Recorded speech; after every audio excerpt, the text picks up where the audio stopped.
There's something quietly unsettling about how consistent the Pokemon world really is. Across every generation, certain patterns repeat with almost no change. Fire types lean toward offense. Water types appear more frequently than any other. Normal types dominate early routes, yet almost never appear in late-game boss teams.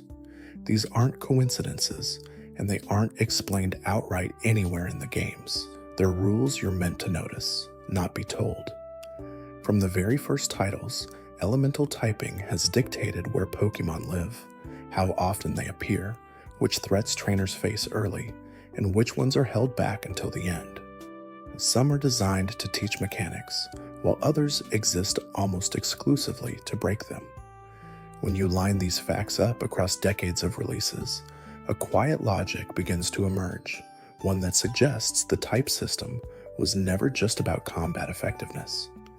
Tonight, we're drifting through the complete factual structure behind every elemental type in the Pokemon universe, 18 forces shaped by consistent mechanics, statistical trends, and long-standing design decisions. And before we drift any further, make sure to subscribe to never miss an upload, and tell me where you're watching from tonight. The best place to start is where that structure hides most easily, in the type that seems the simplest, yet reveals the most once you start paying attention. The normal type exists as a gentle paradox in the Pokemon world, a classification that somehow encompasses the extraordinary within the everyday. When Ken Sugimori and Satoshi Tajiri first designed the original 151 Pokemon, they understood that not every creature needed to command lightning or breathe fire to matter. Some would simply exist, beautifully mundane, reflecting the natural world we see outside our windows every morning. The normal type represents this philosophy perfectly, embodying the baseline of life itself without elemental affinity or supernatural power. Creatures like Rattata scurry through tall grass with the same energy as real mice navigating autumn fields, while Pidgey circles overhead with wing patterns mimicking actual sparrows and doves. These Pokemon don't dazzle with spectacle, and that's precisely their strength, reminding trainers that power doesn't always announce itself with thunder and flame. In the original Red and Blue games, 22 of the 151 Pokemon belonged to the normal type, making it the second most common classification after water. This wasn't accidental placement by Game Freak's development team.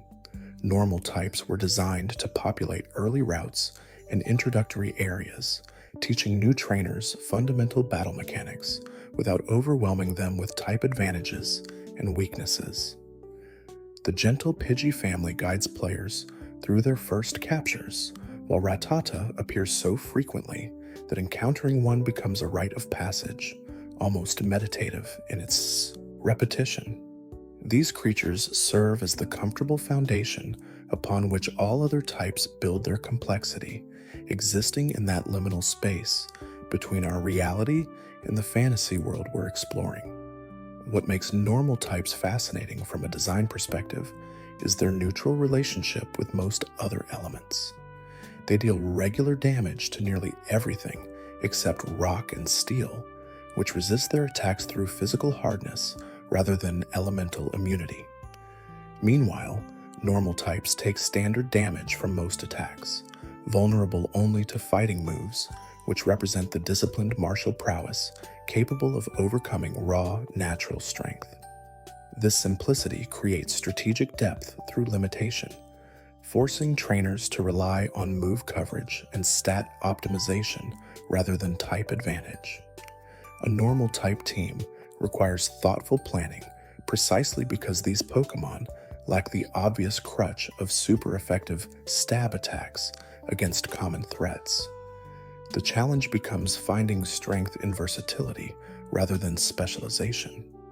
Ghost types present the only true immunity in normal type matchups, completely negating normal attacks through their ethereal nature. This interaction carries poetic weight beyond simple game mechanics, suggesting that ordinary physical force cannot harm beings that exist between life and death. When your Raticatus Hyperfang passes harmlessly through a Ghastly, you're witnessing a philosophical statement about the limits of mundane power against supernatural phenomena. The Ghost immunity defines normal types as much as any of their strengths, establishing boundaries that force creative problem-solving in battles. It's a reminder that sometimes the everyday cannot touch the extraordinary, no matter how much strength it possesses. The normal type's move pool reflects its versatile nature, offering access to attacks that cover nearly every situation a trainer might encounter. Moves like Body Slam provide reliable physical damage with a chance to paralyze, while Hyper Beam delivers devastating special power at the cost of a recharge turn.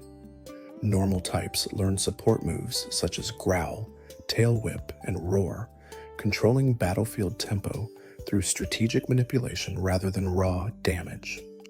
This diversity makes normal Pokémon excellent teammates even on specialized teams, filling gaps with their flexible move selection. A Snorlax can run physical sets with the Earthquake and Crunch, or special sets with Shadow Ball and Flamethrower, adapting to whatever role the team requires.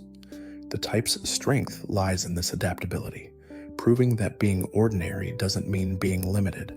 And before we drift any further, maybe tap subscribe for more calming videos and tell me where you're joining from tonight. Many legendary and mythical Pokémon avoid the normal type entirely, suggesting that Game Freak associates normalcy with common life rather than divine beings. However, a few exceptions exist that challenge this pattern.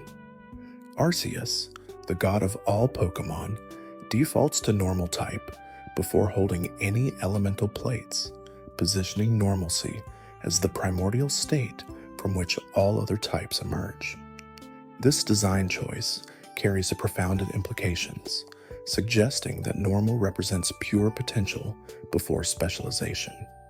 Regigigas, another legendary, claims normal typing despite its immense strength and mythological significance as the ancient giant who shaped continents. These rare instances elevate the normal type beyond mere mundanity, hinting at deeper philosophical meanings woven into seemingly simple classifications.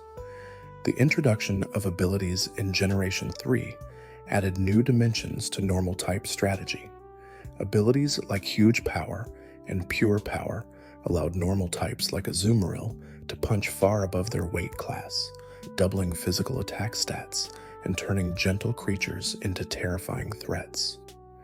Scrappy emerged in Generation 4, granting normal and fighting types the ability to hit ghost Pokémon with previously useless moves, fundamentally changing how trainers approached team building.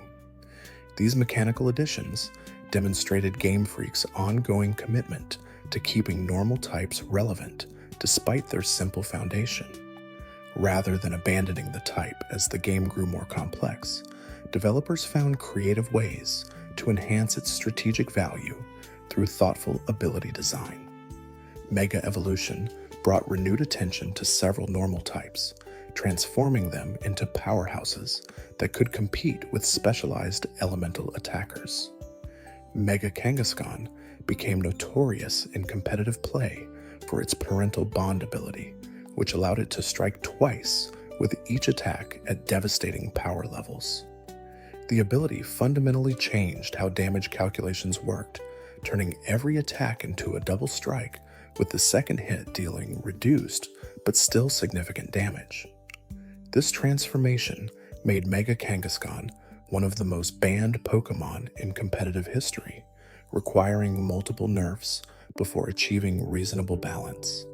Mega Lopunny shifted from normal to normal fighting, gaining incredible speed and the scrappy ability to threaten ghost types that normally walled its attacks completely. These evolutions proved that normal types could stand alongside dragons and pseudo-legendaries given the right mechanical support. The type's perceived weakness became its strength, as opponents underestimated these basic Pokémon right up until they demonstrated their hidden potential. Mega Audino gained Fairy typing, transforming from a simple healing Pokémon into a defensive pivot with useful resistances and the healer ability to support teammates. The varied directions these Mega Evolutions took demonstrated normal types' fundamental versatility, how the same baseline could branch toward offense, defense, or support, depending on the evolutionary path. Each Mega Evolution honored normal type philosophy while pushing boundaries of what ordinary could achieve with proper development and support. Normal's relationship with status conditions reveals another layer of strategic depth.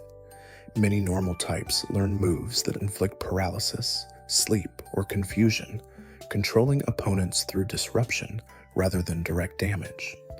Blissey exemplifies this approach with its massive HP stat and access to Thunderwave, Toxic, and Sing, becoming an unkillable wall that slowly dismantles enemy teams through attrition.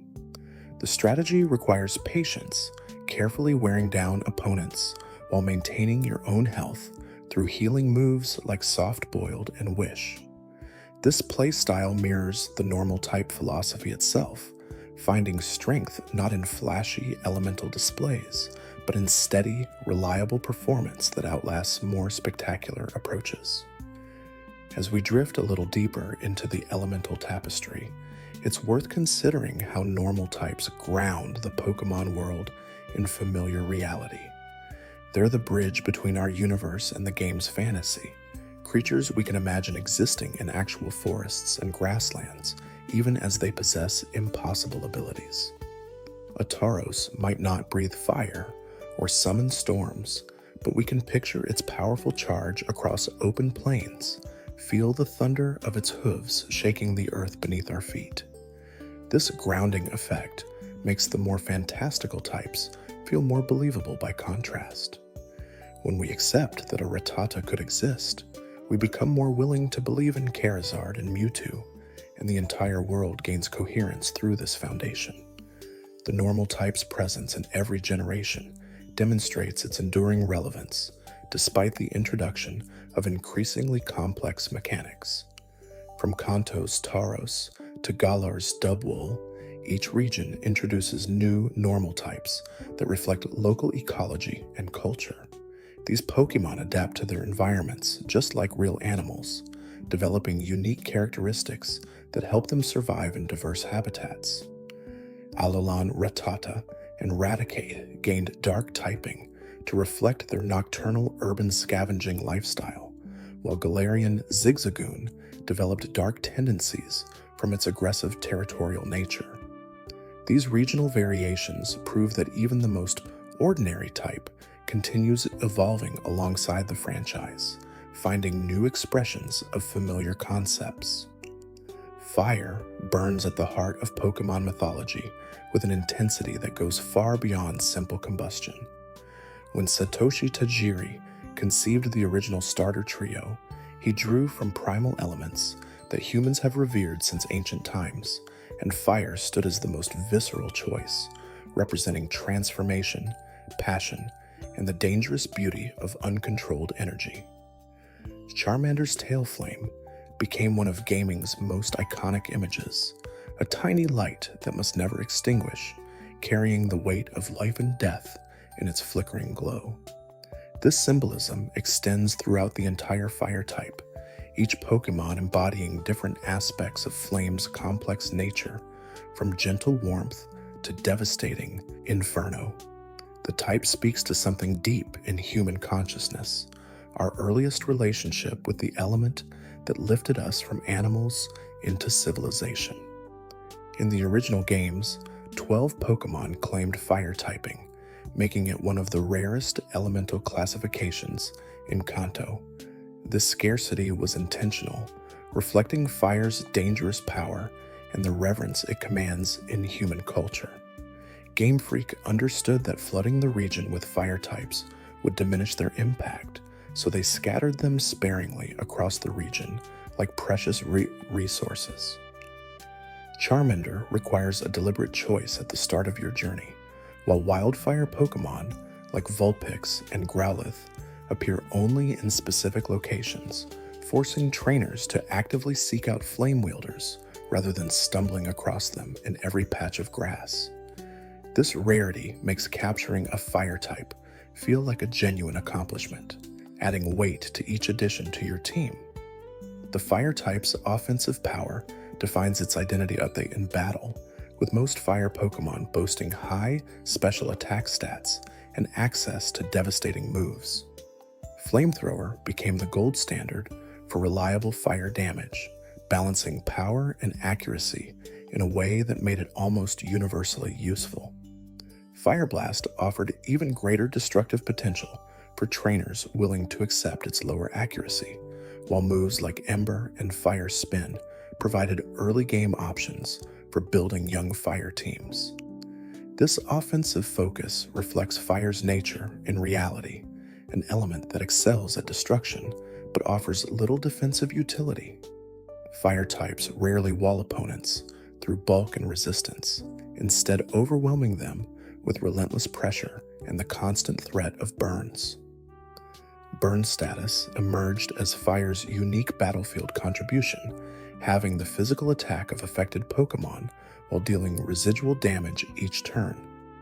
This mechanic brilliantly captures Flame's lingering nature, how even a small burn continues hurting long after initial contact. Fire types gain natural immunity to burns themselves, unable to suffer from the very element they command, which added strategic depth to team building and move selection. A burned physical attacker becomes nearly useless in combat, forced to switch out or struggle through severely reduced damage output. This status condition gives fire types defensive utility despite their generally frail physical builds, allowing them to cripple opponents even in unfavorable matchups. The Phoenix myth resonates throughout fire-type design, particularly in Pokémon like Moltres and later Ho-Oh, both of which channel the image of birds wreathed in eternal flame. These legendary creatures embody fire's association with rebirth and renewal, rising from ashes and cycling through death and resurrection. Ho-Oh's sacred fire move exclusively captures this mythology, burning opponents while having a high chance of inflicting burn status, linking the physical damage to the symbolic purification fire represents. The Phoenix connection elevates fire types beyond simple, elemental attackers, positioning them as symbols of perseverance and transformation, creatures that refuse to be extinguished no matter how many times they're struck down. Fire's super effective damage against grass, bug, ice, and steel types creates clear thematic logic that even non-players can understand. Grass burns, ice melts, bugs succumb to smoke and heat, and steel softens under extreme temperatures. These interactions ground the type system in intuitive real-world physics, making battles feel like natural extensions of elemental behavior rather than arbitrary rules. Meanwhile, fire's weakness to water, ground, and rock follows the same logic as water douses flames, earth smothers them, and stone resists their heat. This internal consistency helps players internalize type matchups without memorizing arbitrary charts, allowing battles to flow naturally from understood principles. Volcanic Pokémon represent a major subset of fire types, creatures born from magma and tectonic fury that shapes continents. Magmar, introduced in Generation 1, perfectly captures this concept, with its body radiating such intense heat that the air around it shimmers and distorts in visible waves, creating the heat mirage effect that appears over summer asphalt, amplified to supernatural extremes. The Pokédex entries for these volcanic species often describe them living near active volcanoes or deep within the Earth's crust, existing in environments that would instantly kill most life through heat alone, never mind the toxic gases and crushing pressures. This extreme habitat reinforces fire types' association with danger and power, creatures comfortable in conditions that represent death to others, thriving where survival itself seems impossible. The volcanic connection also links fire to creation, as lava cools into new land, making these Pokémon symbols of both destruction and the birth of new terrain. Hawaiian mythology particularly influences this aspect, with its emphasis on volcanic creation and the goddess Pele, who simultaneously destroys and creates through lava flows. Fire types embody this duality, recognized as both civilization's greatest tool and most dangerous threat. The volcanic subset specifically emphasizes fire's geological connection, creatures that literally emerge from Earth's molten core, where rock itself flows like water and temperatures exceed anything surface dwellers experience. These Pokémon remind us that fire existed long before humans harnessed it, burning in the planet's heart since formation, a primordial force that shaped Earth's very structure. Slowly, the story widens as we consider how fire types interact with weather conditions, particularly their relationship with harsh sunlight. When Groudon's drought ability, or the move Sunny Day, activates, fire attacks increase in power, while water attacks weaken, fundamentally shifting battlefield dynamics. This weather effect captures how fire thrives in dry, hot conditions, growing stronger and spreading faster under scorching skies. Meanwhile, rain dampens fire-type effectiveness, reducing their damage while empowering their water-type counters. These weather interactions add another strategic layer to fire-type usage, rewarding trainers who can manipulate environmental conditions to favor their flames. The cultural significance of fire types extends beyond battle mechanics into storytelling and character development. Blaine, the Cinnabar Island gym leader, exemplifies the wise elder who has mastered flame through decades of study and respect for its power. His quiz-based gym and contemplative demeanor suggest that wielding fire requires knowledge and patience, not just raw aggression. In the anime, Charizard's character arc involves learning to control its flames and respect its trainer, a metaphor for tempering passion with discipline. These narrative elements position fire types as teachers of important life lessons, their power coming with responsibility and requiring maturity to wield properly. Fire's interaction with the steel type, introduced in Generation 2, created one of the game's most important offensive roles. Steel types resist numerous common attacks, making them problematic walls that many teams struggle to break through. Fire types became essential for their ability to hit steel with super effective damage, melting through otherwise impenetrable defenses. This dynamic gave fire types clear value in competitive play beyond their impressive damage output, securing them roster spots on balanced teams that needed answers to Steel's defensive prowess. The addition reinforced Fire's identity as the type of overwhelming offense, the flame that burns through any obstacle given enough heat. As night deepens around us, we can almost feel the warmth of these flames, the way they cast dancing shadows and transform cold darkness into comfortable light.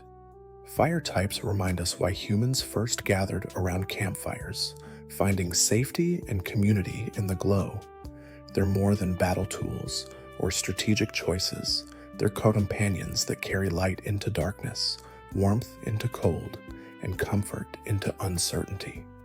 Water flows through the Pokémon world with patient, inexorable power that shapes everything it touches. As the most common type in the original games with 32 members, water established itself as the fundamental element of the franchise, appearing in every route with access to rivers, lakes, or oceans. This abundance reflects water's prevalence in nature, covering most of Earth's surface and supporting the majority of life on the planet. Game Freak understood that water types needed to feel simultaneously common and special, accessible to every trainer, yet diverse enough to maintain interest across hundreds of encounters. The type succeeds brilliantly at this balance, offering everything from tiny Magikarp to majestic Lapras, each expressing a different facet of water's multifaceted nature. Squirtle's choice as the starter Pokémon positioned water as the balanced, reliable option between fire's offense and grass's gimmicks. Its defensive typing resists fire, ice, steel, and itself, making it naturally durable without sacrificing offensive presence. This defensive capability stems from water's nature as both shield and weapon, capable of eroding mountains through patient persistence while also extinguishing flames and protecting life. Water types frequently boast high special defense stats, representing water's ability to absorb and disperse energy rather than reflecting it, like physical armor. This creates a distinct feeling when battling with water Pokémon, a sense of flowing around problems rather than smashing through them. The introduction of rain as a weather condition elevated water types from merely common to strategically dominant. Rain boosts water move power while weakening fire attacks, creating an environmental advantage that water teams can leverage ruthlessly. Abilities like Drizzle and Swift Swim transform certain water Pokémon into devastating sweepers that overwhelm opponents before they can respond. Kingdra became notorious in competitive play for its Dragon Water typing and Swift Swim ability, doubling its speed in rain and attacking with phenomenal special power. These rain-based strategies capture water's relationship with storms, how gentle streams become raging torrents when rainfall intensifies, demonstrating that adaptability and environment matter as much as raw power. Water's super effective coverage against fire, ground, and rock types creates clear narrative logic while establishing important strategic roles. Fire types fear water's quenching power, ground crumbles under aquatic erosion, and rock weathers away beneath persistent waves. These matchups give water types crucial value in game playthroughs, as both ground and rock Pokémon frequently appear as obstacles that water attacks easily overcome. Meanwhile, water's weaknesses to grass and electric follow intuitive logic, plants absorbing moisture for growth, while electricity conducts dangerously through liquids. This internal consistency makes water feel like a genuine element rather than an arbitrary game mechanic. Ocean-dwelling Pokémon represent perhaps the most diverse subset of water types, creatures adapted to every conceivable aquatic niche. Tentacruel drifts through deep currents with poisonous tentacles trailing behind its translucent body, a living reminder of how beautiful and dangerous the ocean can be. Lantern lights abyssal depths with its bioluminescent lures, attracting prey in darkness where sunlight never penetrates, mimicking real anglerfish that hunt in trenches kilometers below the surface. Wailord breaches the surface with the majesty of real whales, its massive form representing the ocean's largest creatures while maintaining the gentleness that characterizes most gentle giants. Each species reflects actual marine life, while adding fantastical elements that expand beyond biological possibility, creatures that could never exist yet somehow feel absolutely real. These designs demonstrate careful research into oceanography and marine biology, granting players glimpses of underwater ecosystems through the lens of Pokémon's heightened reality. The diversity among ocean Pokémon exceeds even terrestrial variety, acknowledging how Earth's seas contain more distinct life forms than all land environments combined. Pressure adaptations, bioluminescence, camouflage, symbiotic relationships, and countless other marine specializations find expression through water-type designs. Game Freak clearly studied actual ocean life before creating these creatures, translating real adaptations into fantastical forms that honor their biological inspiration while transcending mere documentation. The ocean's mystery and vastness translate perfectly to Pokémon, creating endless possibilities for new species that feel both familiar and alien, recognizable yet impossible.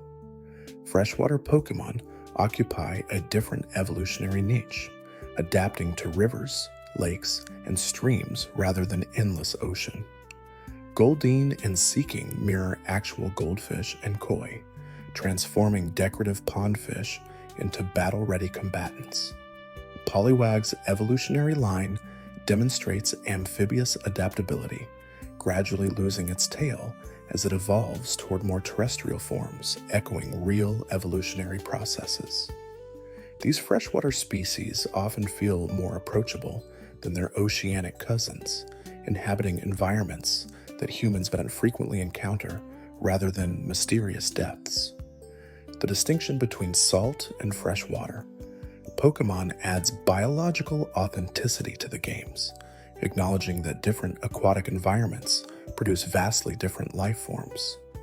There's a quiet comfort in remembering moments spent surfing across Kanto's sea routes, a single water type carrying you across waves toward new horizons. The HM Surf became one of the most important moves in the game's entire lineup, serving dual purposes as both essential transportation and powerful attack. This design decision ensured that nearly every serious trainer would carry at least one water type, making them almost universally present in teams across all playthroughs.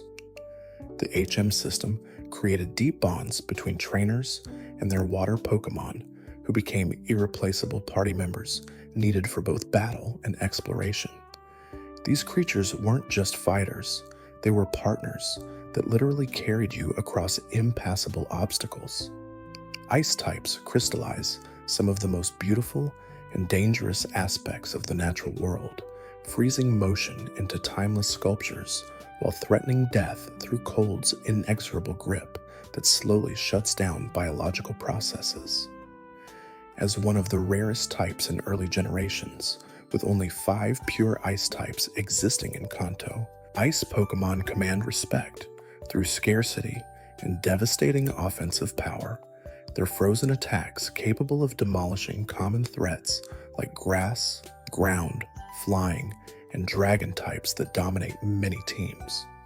The type's offensive presence far exceeds its defensive capabilities through deliberate design choice that captures Ice's nature in physical reality, sharp and cutting when directed against others, but brittle under sustained pressure when force turns against it.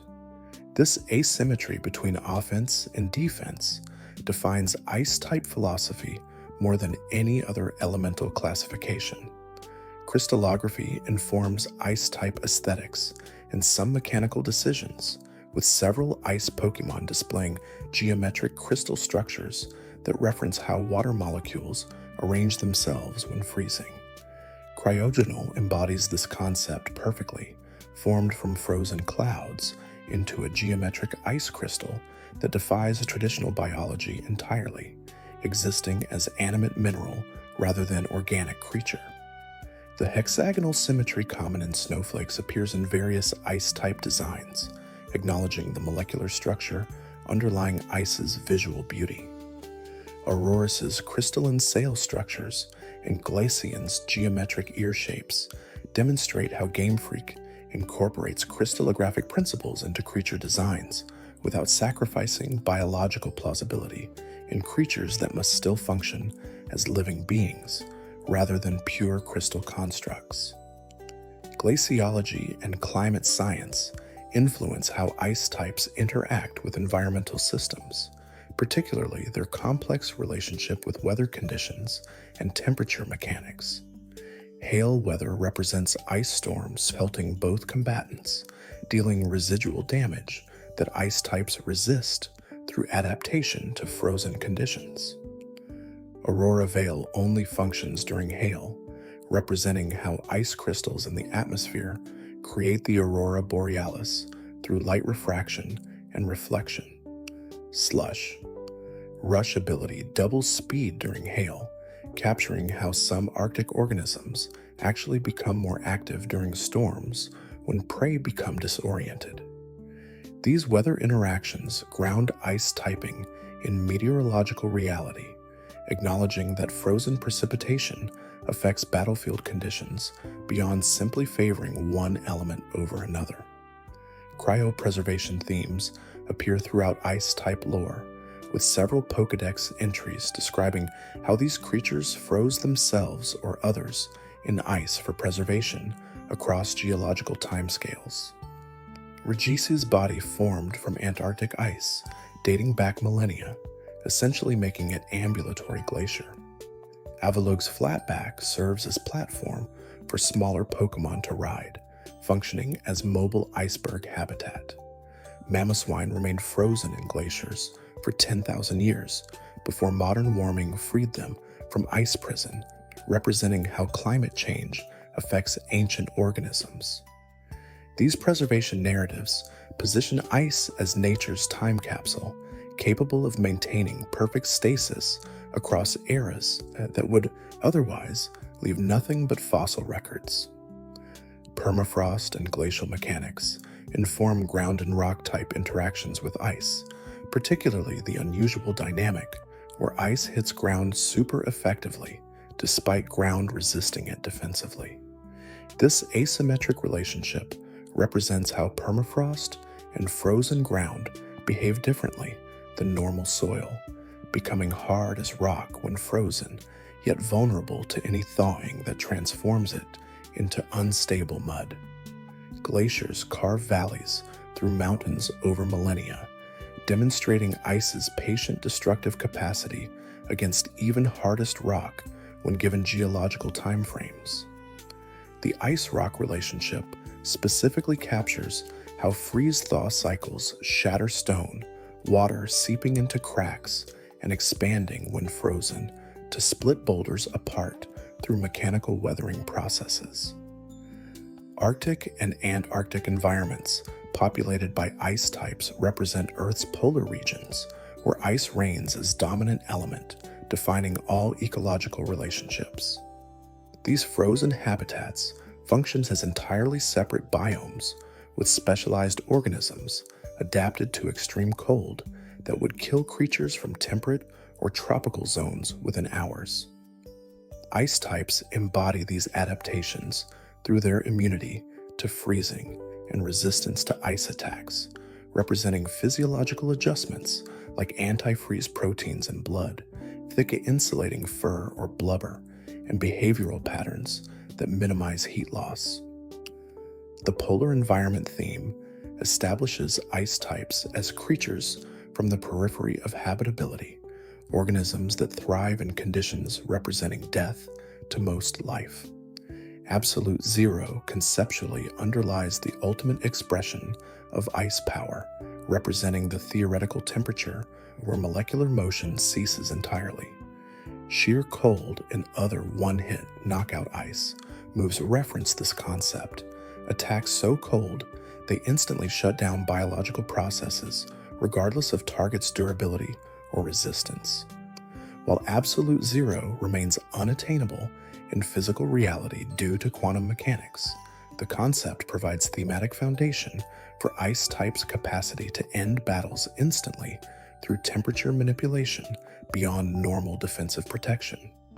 The move's low accuracy reflects how difficult achieving such extreme cold becomes in practice, requiring perfect conditions and substantial energy expenditure. The frozen status condition emerged as one of the game's most frustrating mechanics, completely immobilizing affected Pokémon with no guaranteed thaw timer.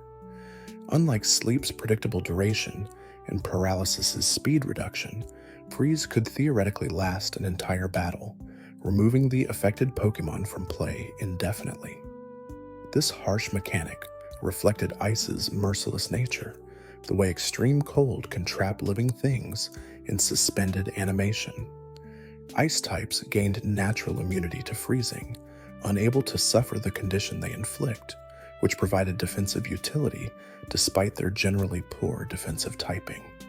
The frustration of facing Freeze helped establish ice types as genuinely threatening opponents, capable of stealing victories through lucky status inflictions. Arctic and mountain-dwelling ice. Pokémon populate some of the game's most treacherous routes, appearing in locations that challenge trainers through environmental hazards as much as wild battles. The Seafoam Island's house, Articuno, requiring navigation through boulder puzzles and layered caves to reach the legendary bird resting in frozen depths. Ice Path in Johto forces careful movement across slippery floors that slide trainers toward walls and obstacles.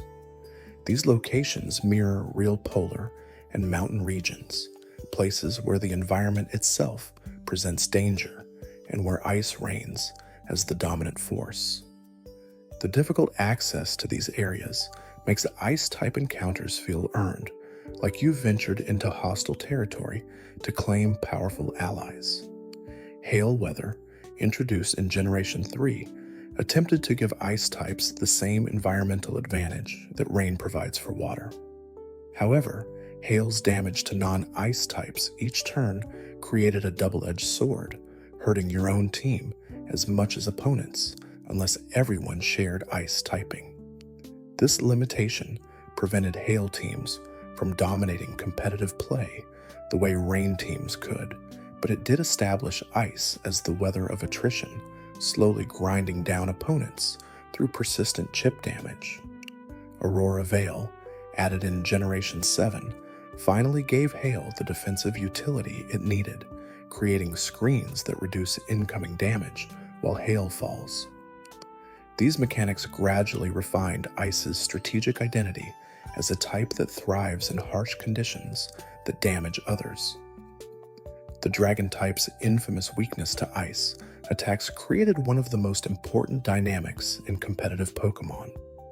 Dragons dominated early metagames with their powerful stats and limited weaknesses, but ice coverage became mandatory on balanced teams, specifically to check draconic threats.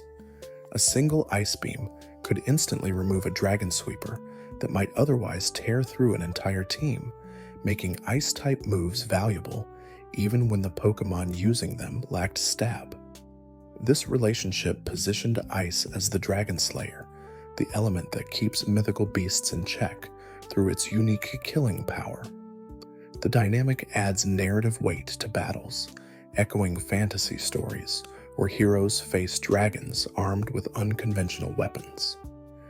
Ice's defensive weaknesses to fire, fighting, rock, and steel create one of the most vulnerable typings in the game, a design choice that has frustrated Ice-type fans for decades.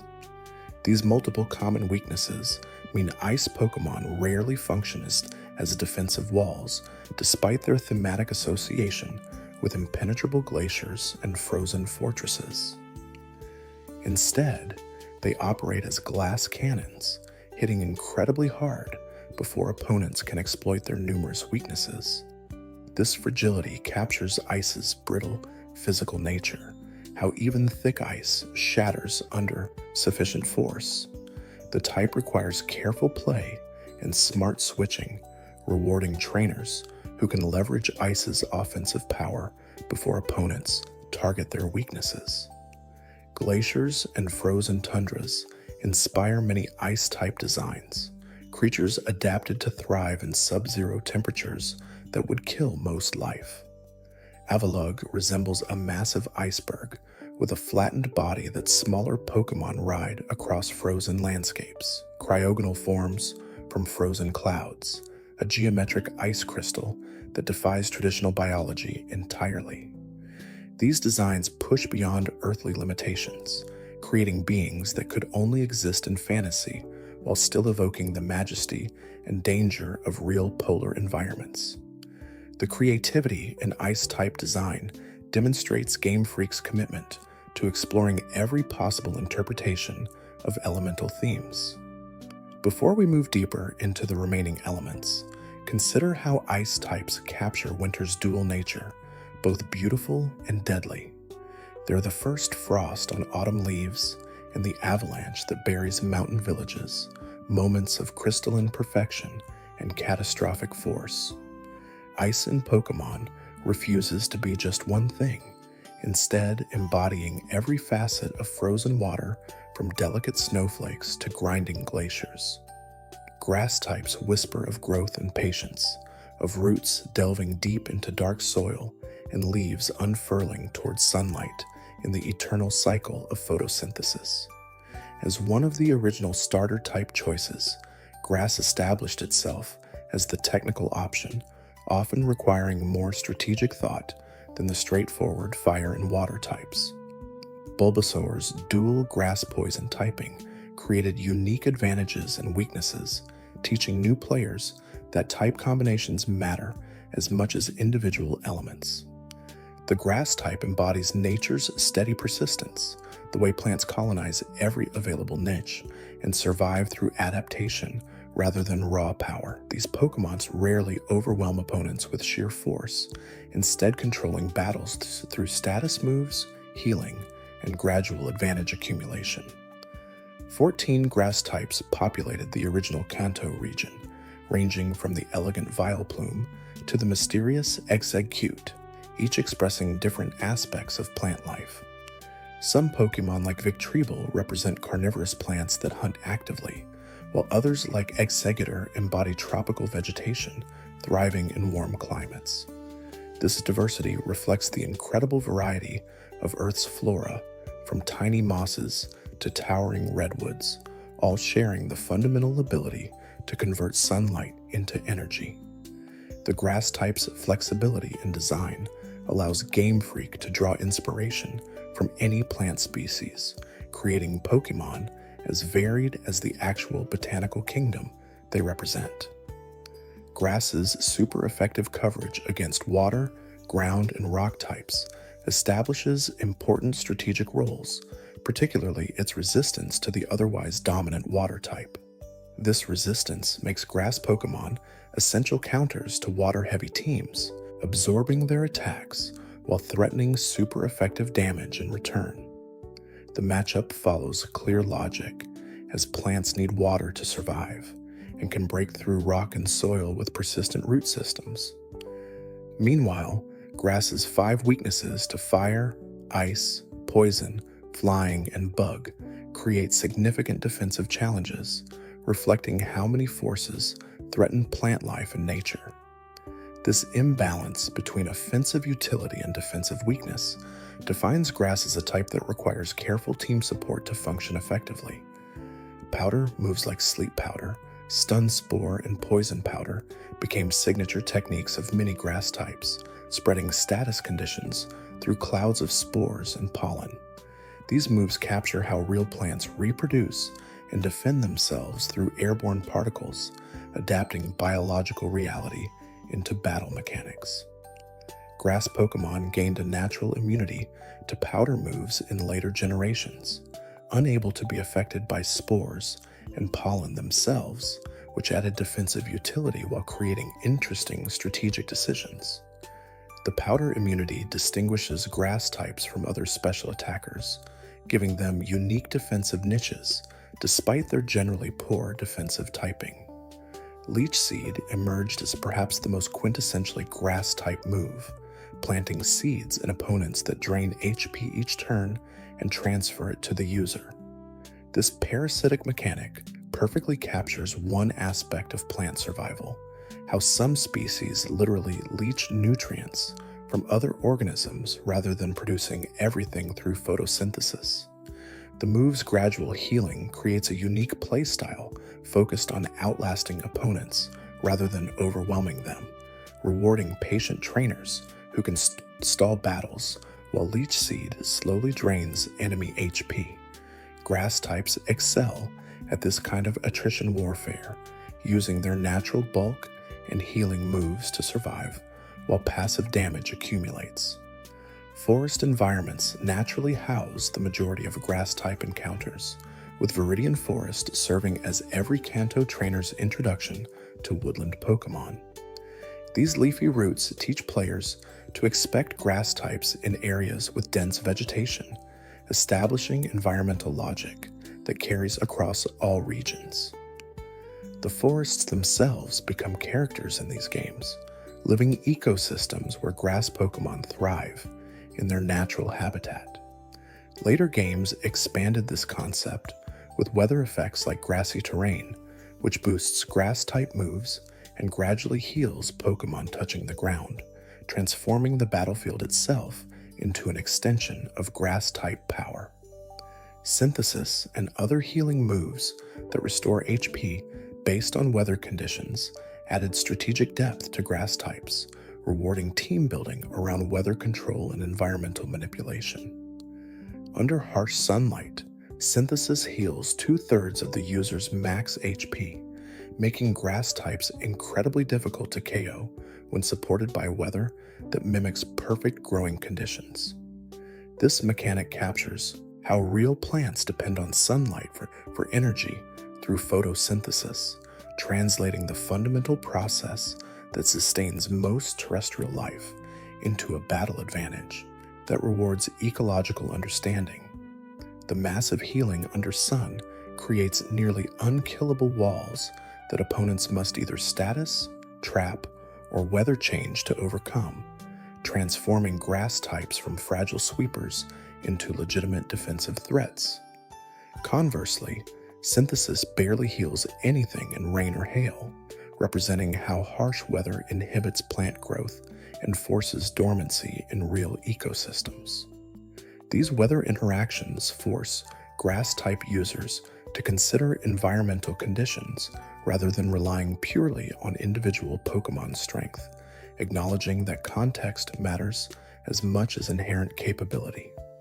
A grass team under harsh sunlight becomes exponentially more threatening than the same team under neutral conditions, demonstrating how proper setup and support can transform middling Pokémon into dominant forces.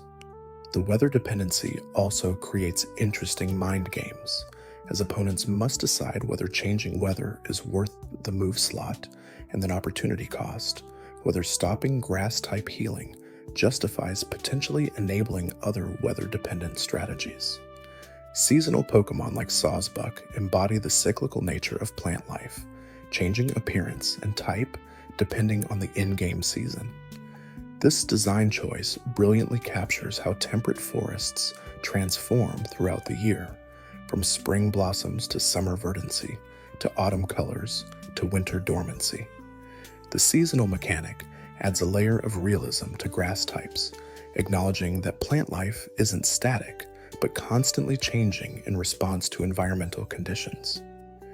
It also creates unique strategic considerations, as Sawsbuck's form affects its stats and ability, making the time of year matter in ways rarely seen in Pokémon battles.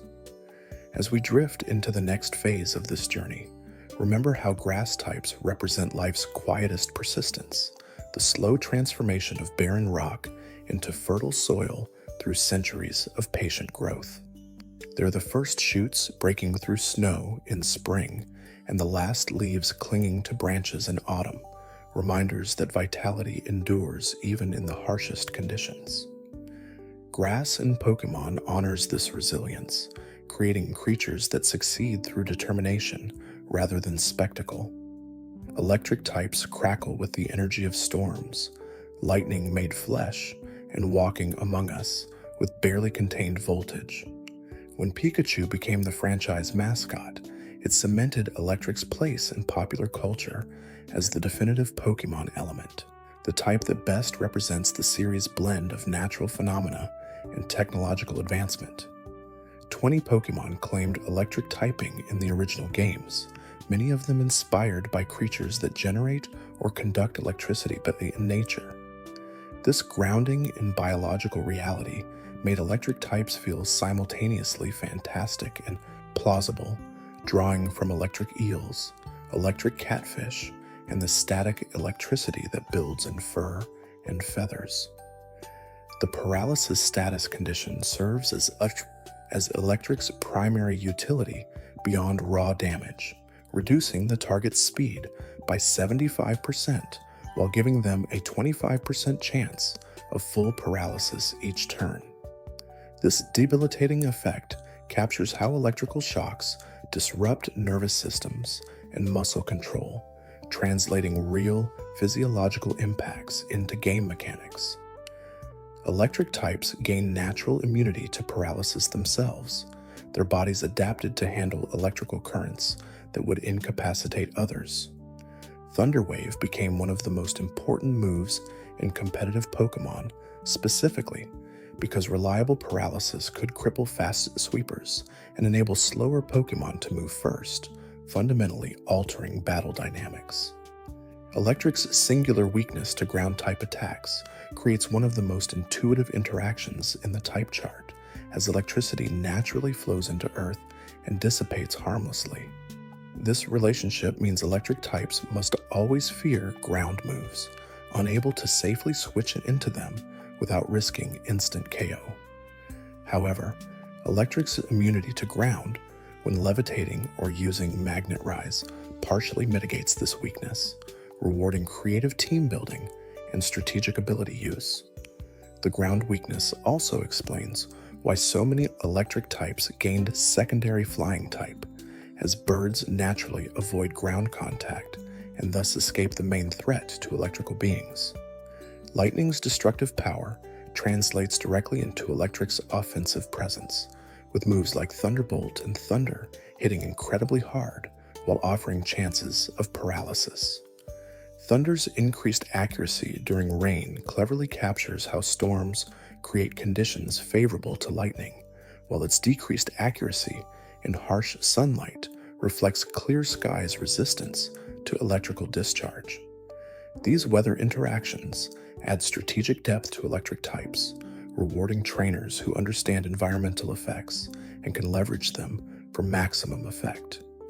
The type's high special attack stats and excellent neutral coverage make electric Pokémon favorite choices for offensive teams that need reliable damage output. Power plants and industrial areas frequently house electric type encounters, establishing thematic connections between electricity and human technology that define modern civilization.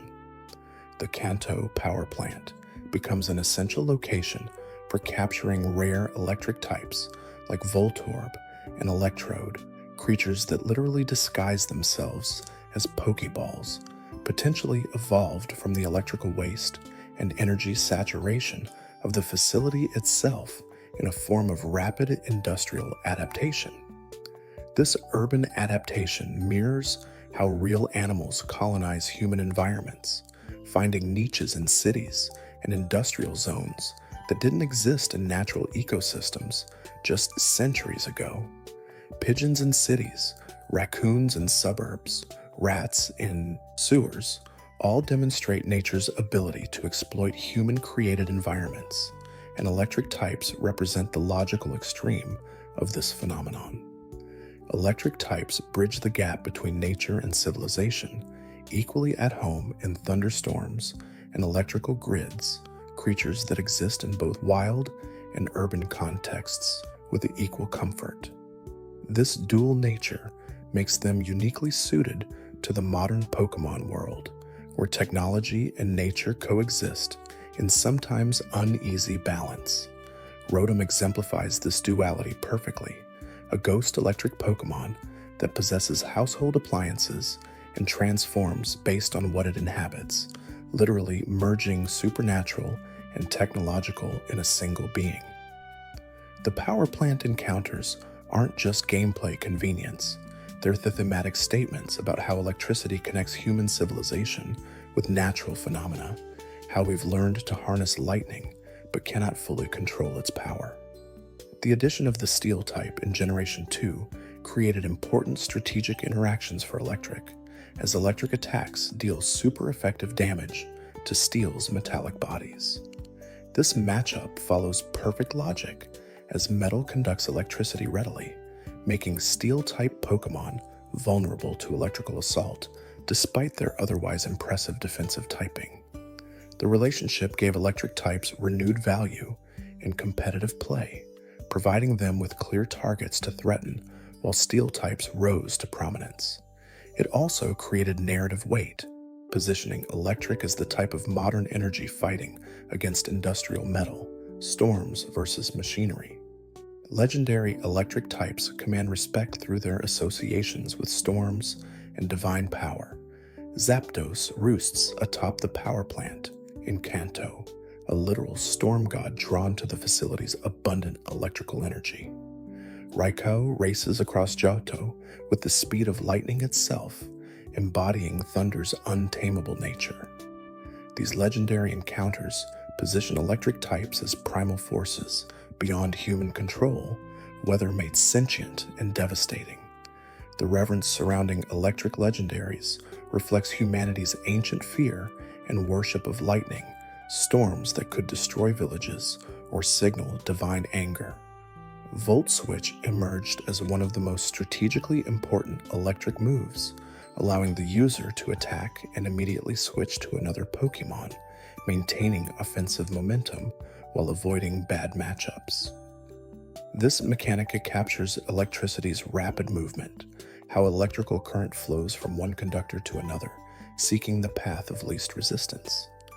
Volt Switch enabled a playstyle called Volt Turn, combining it with U-Turn, to create teams that never commit to unfavorable situations, constantly rotating between Pokémon to maintain advantage. The strategy demonstrates how a single move can define entire team-building philosophies when it aligns perfectly with a type's natural strengths. Magnets and magnetic forces inspire several electric-type designs, creatures that manipulate electromagnetic fields rather than pure electrical current. Magnemite and its evolutions embody this concept perfectly, floating through magnetic levitation while generating powerful electrical attacks.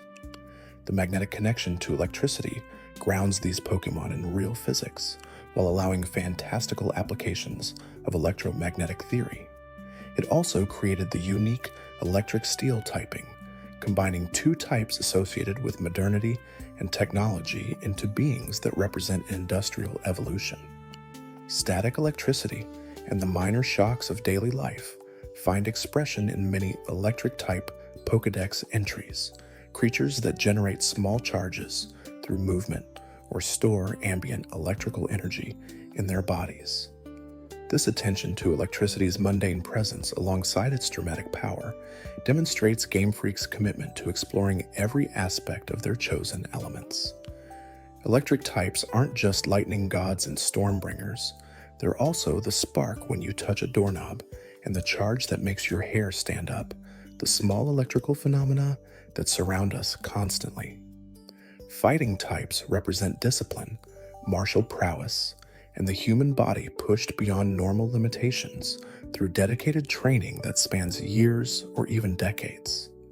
As one of the original types, fighting established itself as the physical counterpoint to Psychic's mental focus, emphasizing raw strength and honed technique over supernatural powers that bypass physical laws entirely. 8 fighting types populated Kanto, from the multiple-fisted Machop line, whose additional arms enable devastating combinations, to the boxing Hitmonchan with its variety of elemental punches, and the kicking Hitmonlee whose legs extend impossibly during strikes. Each embodies different martial arts philosophies and combat styles that draw from real-world fighting traditions, creating Pokémon that feel like trainers themselves, warriors who have mastered their bodies through discipline rather than being born with innate elemental powers. The type draws heavily from martial arts cinema, particularly the golden age of Hong Kong action films and the philosophy underlying Eastern martial traditions.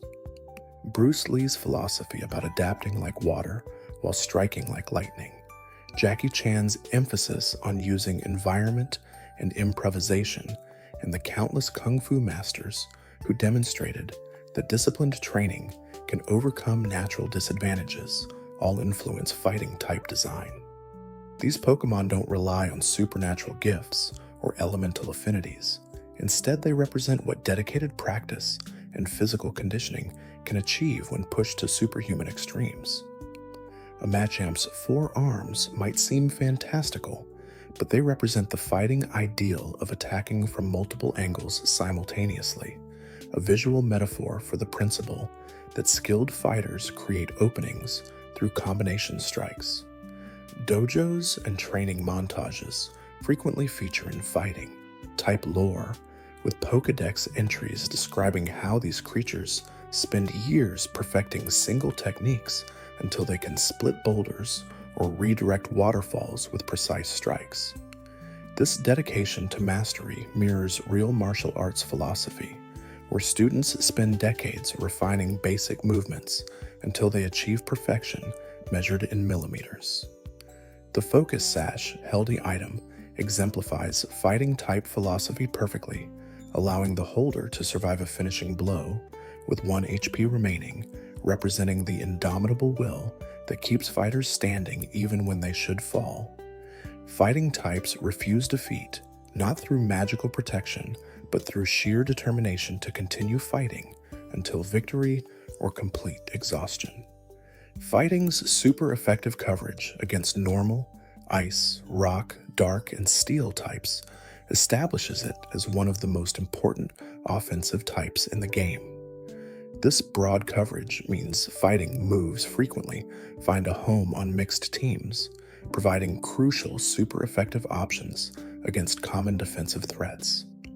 The matchups follow intuitive logic, as trained fighters can shatter ice, break rocks, overcome mundane normal types through superior technique, exploit dark types' dirty tactics, and dent even steel's metallic armor through precise strikes.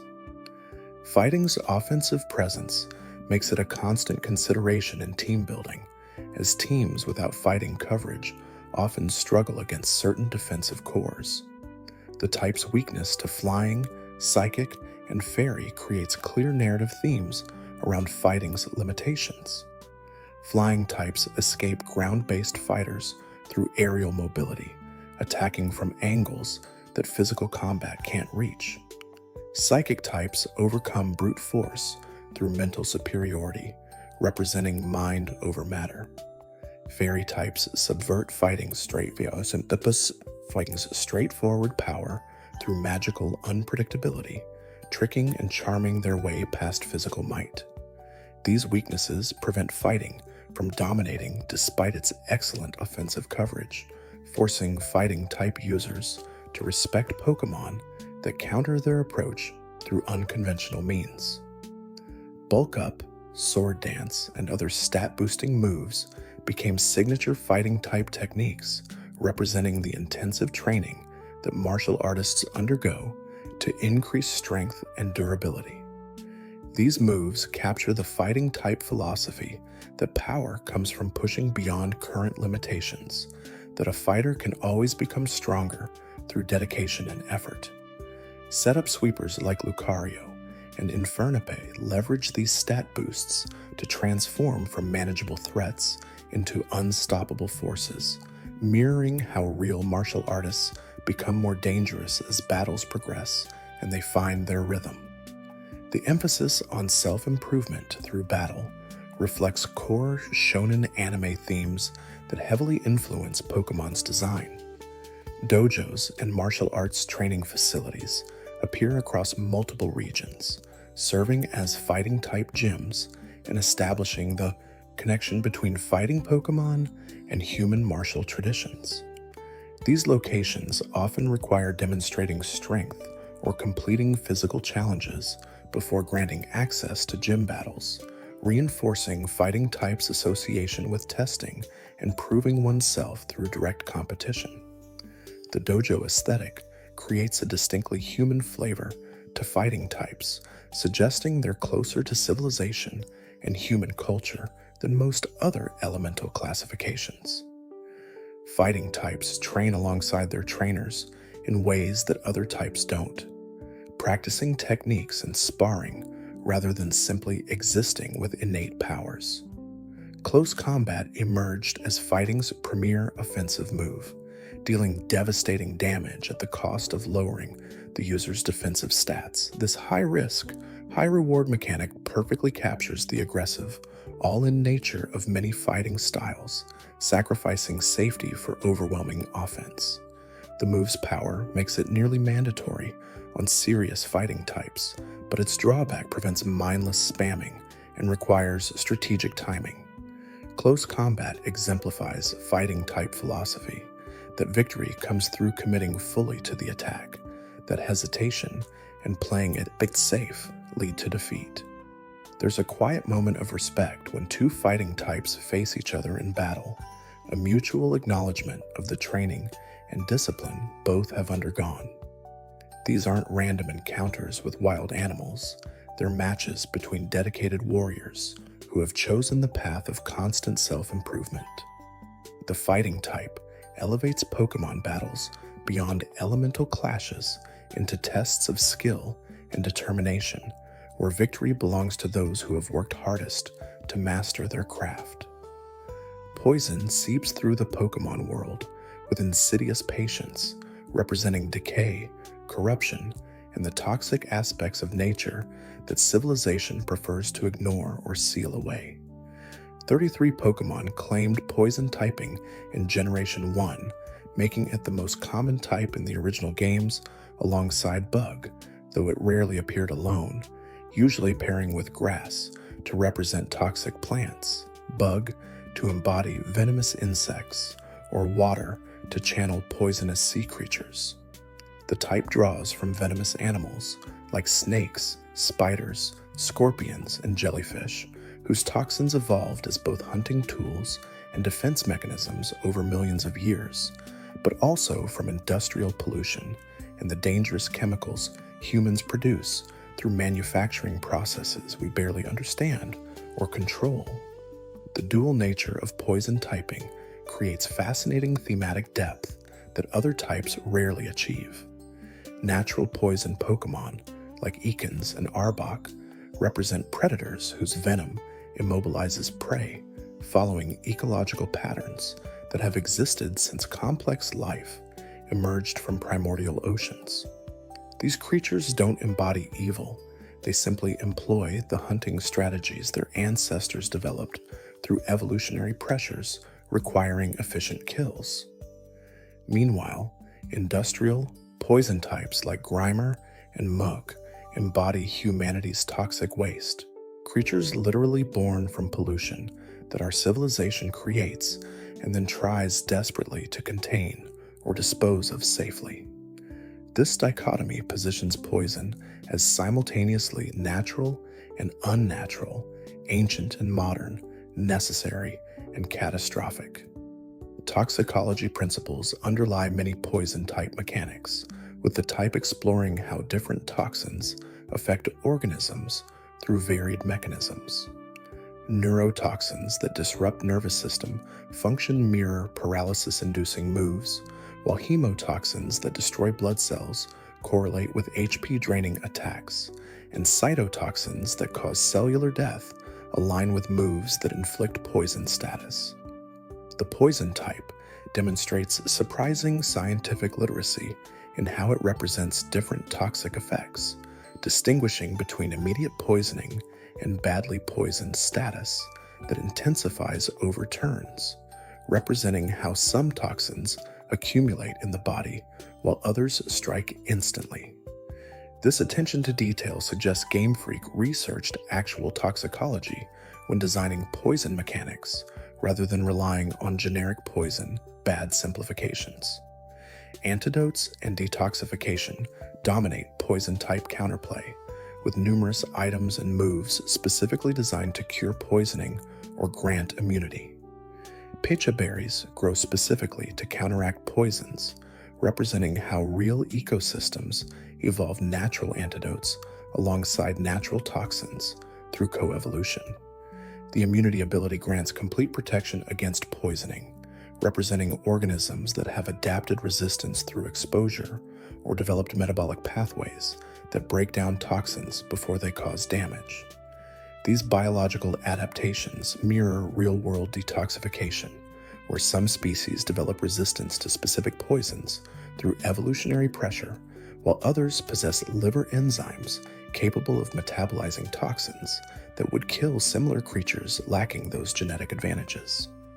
The poison status condition exemplifies the type's identity as subtle but inevitable damage, chipping away at opponent HP each turn without flashy, immediate impact.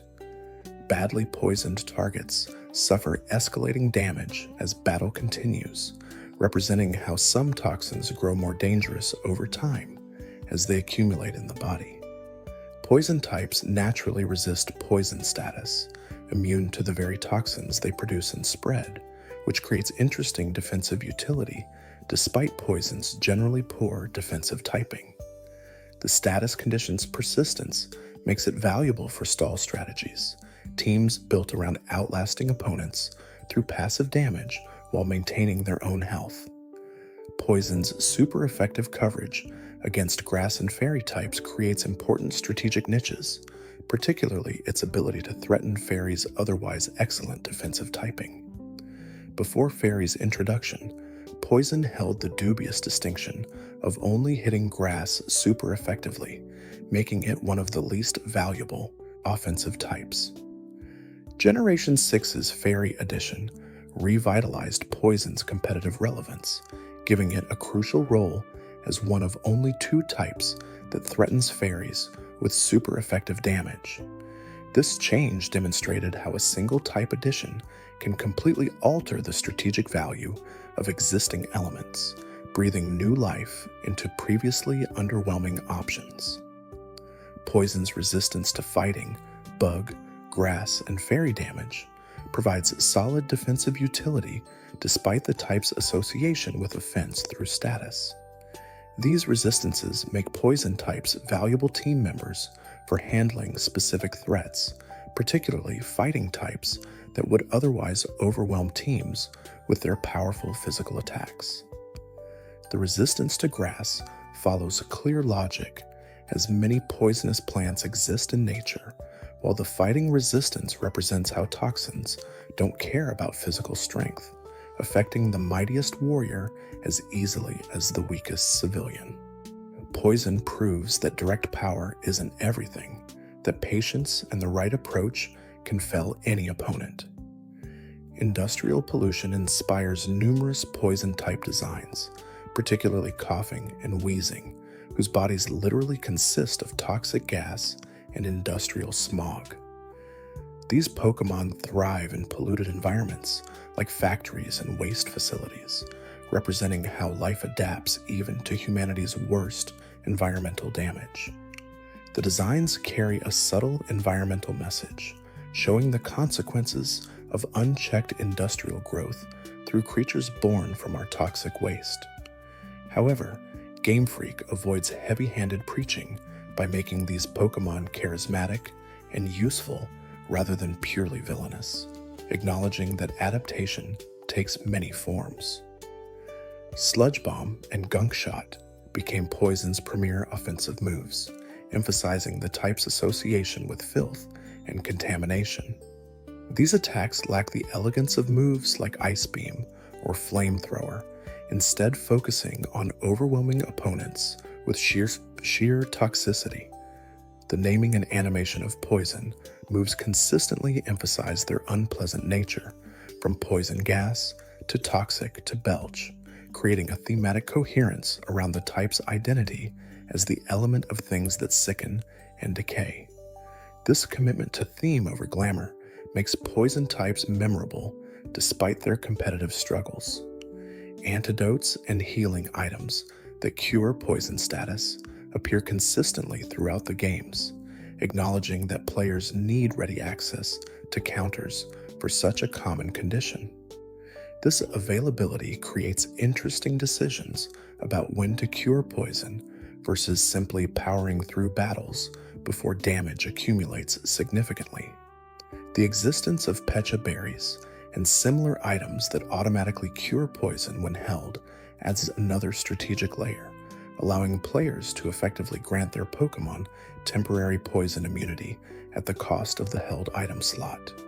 Slowly, as midnight deepens, we realize that poison types occupy a unique psychological space in Pokémon, simultaneously necessary and undesirable, They're the element nobody wants to face, but everyone needs to understand.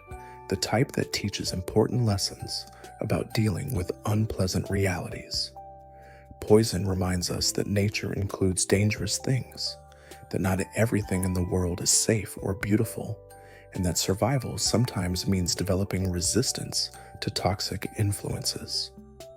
Ground types rumble with the planet's bones, earth elementals that command soil, sand, and stone through their connection to the land itself.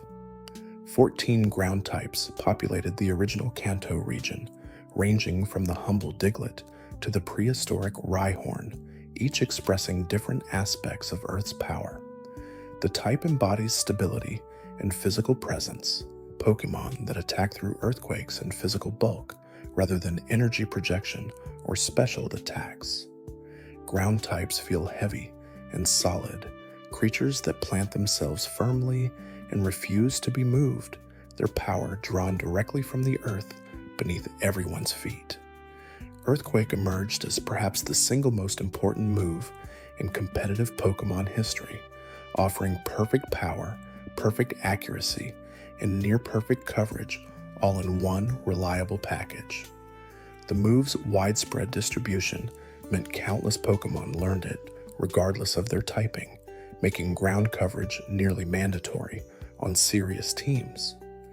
Earthquake's dominance forced team builders to always consider how they'd handle ground attacks, shaping decades of metagame development around a single move. The strategic importance of Earthquake elevated ground types from thematic Earth creatures to genuine competitive threats that demanded respect. Ground's immunity to electric attacks creates one of the game's most important defensive relationships, as ground types can switch fearlessly into electric moves that would devastate most other Pokémon. This immunity stems from the intuitive logic that electrical current disperses harmlessly into Earth, unable to shock something already grounded. The relationship makes ground types invaluable for teams vulnerable to electric attacks, providing safe switches and momentum control. It also explains why many ground types pair with secondary types like rock or water that cover their weaknesses while maintaining the electric immunity. Ground's super effective coverage against fire, electric, poison, rock, and steel types establishes it as one of the most offensively potent types in the game, rivaling fighting for broad super effective reach. These matchups follow clear thematic logic. Earth smothers fire, grounds electricity, absorbs poison into soil, erodes rock through persistent pressure, and underlies steel construction. The coverage gives ground types clear value on any team needing reliable neutral or super effective damage, making them popular choices for balanced rosters. Ground's offensive presence, combined with its defensive utility against electric, creates a type that excels at multiple roles simultaneously. Sandstorm weather introduced in Generation 2 gave ground types their own environmental advantage, boosting rock-type special defense while damaging non-ground, rock, and steel types each turn. While the weather primarily benefited rock types defensively, many ground Pokémon appreciated Sandstorm's residual damage and the ability to run mixed ground-rock teams that leveraged the weather to maximum effect. Sand Force and Sand Rush abilities specifically empowered ground types under Sandstorm, increasing their power and speed respectively, creating dedicated weather sweepers that terrorized opponents when conditions favored them. Desert environments naturally house many ground-type encounters, with vast stretches of sand creating harsh conditions that only Earth-adapted Pokémon can comfortably navigate. The desert resort in Unova exemplifies this habitat, forcing trainers to traverse deep sand that slows movement while wild ground types attack from below. These locations capture desert's hostile beauty, environments that test travelers' endurance while supporting specialized ecosystems invisible to casual observers. The association between ground types and deserts emphasizes their adaptation to extremes, creatures that thrive where water is scarce and earth is all that remains. Dig became one of the most iconic ground-type moves despite its imperfect mechanics, allowing users to burrow underground and evade attacks for one turn before striking. The move captures ground-type's connection to the earth beautifully, creatures literally disappearing into their element for protection and position before erupting upwards to attack. While Dig's two-turn nature limits its competitive viability, it remains popular in casual play for its thematic resonance and dramatic flair. The move embodies what makes ground types special: their unique relationship with the earth itself, their ability to use the ground as weapon and shield simultaneously. Tunnels and caves filled with ground-type Pokémon create some of the game's most memorable exploration sequences, forcing trainers to navigate dark passages while managing encounters with powerful earth dwellers. Rock Tunnel in Kanto serves as many players' first true test, requiring Flash HM for visibility, while ground and rock types attack from darkness. These subterranean environments position ground types as guardians of the underground, creatures that have adapted to lightless conditions and dense earth. The cave-dwelling lifestyle explains many ground types' poor special defense, as they rely on physical durability in environments where evasion is difficult. If you're still awake halfway through, maybe subscribe before you drift off, and tell me what time it is where you're watching from. As we descend deeper into this exploration, ground types remind us of Earth's patient strength, how mountains rise through tectonic forces over millions of years, how canyons form through water's persistent erosion, how soil transforms rock into fertile land through chemical processes operating on geological timescales. They're the foundation beneath everything else, literally and metaphorically, supporting all other types while possessing power of their own that emerges when provoked. Flying types dance across endless skies, masters of aerial domains inaccessible to earthbound creatures. Despite being one of the most common type pairings, pure flying types remained extremely rare until Generation 5, with most flying Pokémon combining air mastery with normal or other secondary types. This design choice reflects how difficult it is to create a being that exists purely as air and motion, how flight requires a physical form that most concepts naturally pair with other elemental affinities. The flying type represents freedom and escape, creatures that can leave any situation by simply ascending beyond reach. Flying's immunity to ground attacks creates one of the type chart's most important defensive relationships, as airborne Pokémon completely avoid the powerful earthquake that threatens most teams. This immunity makes flying types invaluable team members for handling ground-type threats, providing safe switches against a move that would otherwise force difficult decisions. The relationship follows perfect logical sense. Creatures in the air cannot be struck by seismic attacks traveling through the ground. This immunity defines flying's strategic role as much as any of its offensive characteristics, positioning these Pokémon as essential coverage for weaknesses to common ground attacks. Flying's super effective coverage against fighting, bug, and grass types reflects natural predator-prey relationships, as birds hunt insects and fighting types struggle to strike airborne targets. The grass weakness specifically evokes how birds eat seeds and plants, making them natural checks on grass-type growth. These matchups give flying types clear targets in most battles, while establishing ecological relationships that ground the type system in biological reality. The coverage also makes flying an excellent secondary type for Pokémon that want super effective options against multiple common threats without sacrificing their primary type's benefits. Roost emerged as one of flying type's most strategically important moves, healing 50% of max HP while temporarily removing flying typing for the turn. This mechanic brilliantly captures how resting birds land and temporarily lose their aerial advantage, becoming vulnerable to attacks they'd normally avoid. The move's strategic depth creates interesting decisions about when to heal versus maintain typing, whether the HP recovery outweighs the temporary loss of ground immunity. Roost enables flying types to function as bulky pivots and walls rather than purely offensive sweepers, diversifying the type's strategic applications. Early roots consistently feature flying types as common encounters, with birds like Pidgey and Spearow introducing trainers to aerial combat from the very beginning. This design choice mirrors how birds are among the most visible animals in nature, constantly present in skies over cities and countrysides alike.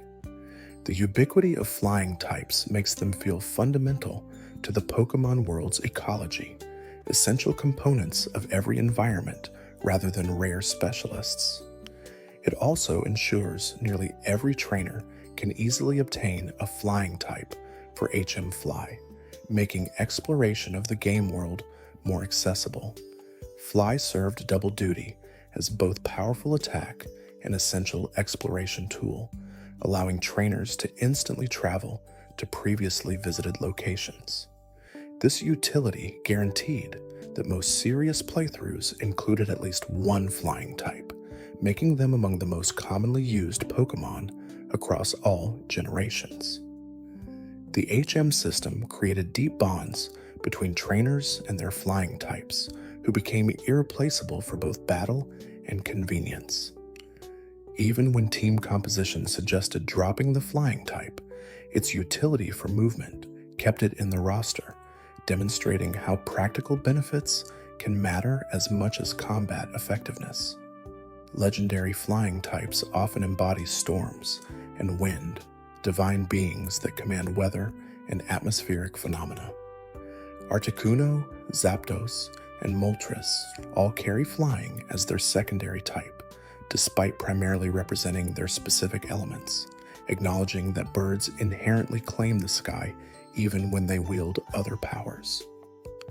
Lugia's mastery of storm and ocean winds positions it as perhaps the ultimate flying type, a creature whose wing beats can create devastating tempests.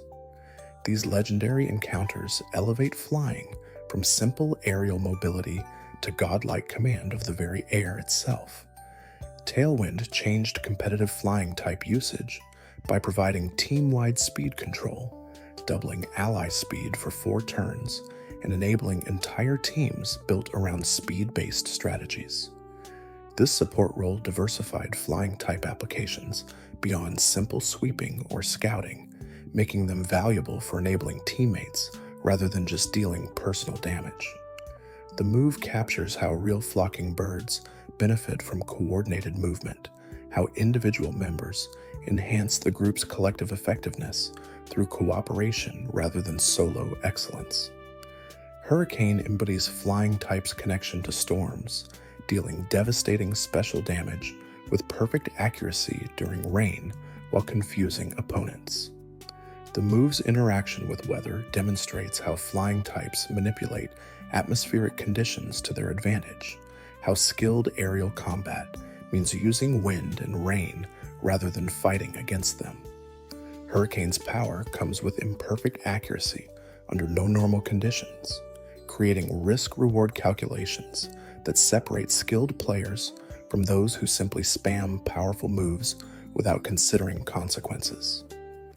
Brave Bird emerged as flying type's premier physical attack, dealing incredible damage at the cost of severe recoil to the user.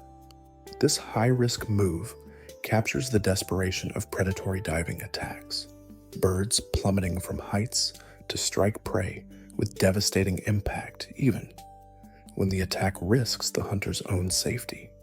The recoil mechanic prevents mindless spamming while rewarding trainers who can leverage Brave Bird's power to secure crucial KOs before the self-damage accumulates too severely. Psychic types reach into mysticism and mental phenomena, creatures that attack through telekinesis and expanded consciousness rather than physical force. When the original games released, Psychic dominated the metagame so thoroughly that balanced teams without Psychic coverage had almost no chance of success. This dominance stemmed from multiple factors. Psychic's excellent offensive typing, its resistance to fighting, and the lack of viable ghost and bug type attacks that could threaten it. Generation 1's Psychic types reigned as untouchable gods of battle until Generation 2 introduced Dark and Steel types specifically to counter their supremacy. Alakazam exemplifies Psychic type design, philosophy, phenomenal special attack, and speed packaged in incredibly frail physical stats. This glass cannon approach reflects how mental power doesn't translate to physical durability, how even the mightiest Psychic falls to a single solid punch. Alakazam's iconic spoon bending and teleportation abilities became visual shorthand for Psychic power, instantly communicating the type's nature through universally recognized paranormal imagery. The design draws from Uri Geller and similar Psychic performers, translating human fascination with mentalism into Pokémon form. Psychic's super effective coverage against fighting and poison types creates clear thematic narratives about mind overcoming body and mental purity resisting corruption. These matchups positioned Psychic as the intellectual counterpoint to fighting's physical prowess, establishing a rivalry between mental and physical strength that plays out across multiple story arcs. The poison resistance suggests that enlightened consciousness rises above physical decay, that mental evolution transcends bodily corruption. These philosophical themes elevate Psychic beyond simple game mechanics into genuine conceptual exploration. Calm Mind became Psychic type's signature setup move, simultaneously boosting special attack and special defense while representing meditative focus and mental fortification. The move captures how mental discipline enhances both offensive and defensive capabilities, how a prepared mind attacks more precisely while maintaining composure under pressure. Calm Mind users like Latias and Reuniclus leverage the boost to become nearly impossible to stop without physical attacks or status conditions, forcing opponents to respect Psychic's capacity for unstoppable special attacking after proper setup. The introduction of Dark type in Generation 2 specifically targeted Psychic's dominance, creating an immunity to Psychic attacks while hitting Psychic types super effectively. This dramatic rebalancing knocked Psychic from God tier to merely strong, forcing Psychic type users to suddenly respect a whole new category of threats. The Dark immunity follows narrative logic. Dirty tricks and underhanded tactics bypass honorable mental combat, proving that not every battle can be won through pure Psychic prowess. The addition demonstrated Game Freak's willingness to fundamentally reshape their type chart to improve competitive balance. Psychic terrain introduced in Generation 7 created safe zones where priority moves fail and Psychic attacks intensify, giving Psychic types modern tools to compete in faster metagames. The terrain represents Psychic energy saturating an area, bending reality itself to favor mental combatants.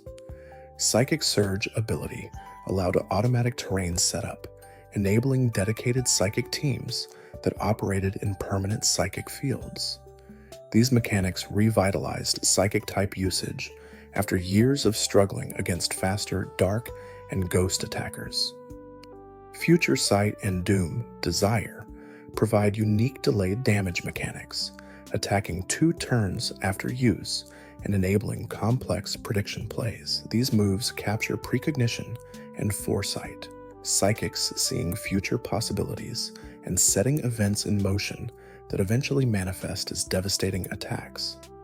The delayed nature makes them difficult to use effectively, but incredibly rewarding when prediction aligns with reality, mirroring how real psychic phenomena supposedly work through information about future events.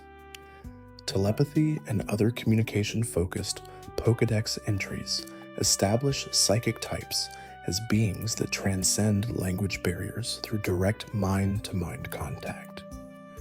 This ability explains how trainers and Pokémon communicate despite lacking shared language, positioning psychic types as universal translators that bridge the gap between human and Pokémon consciousness.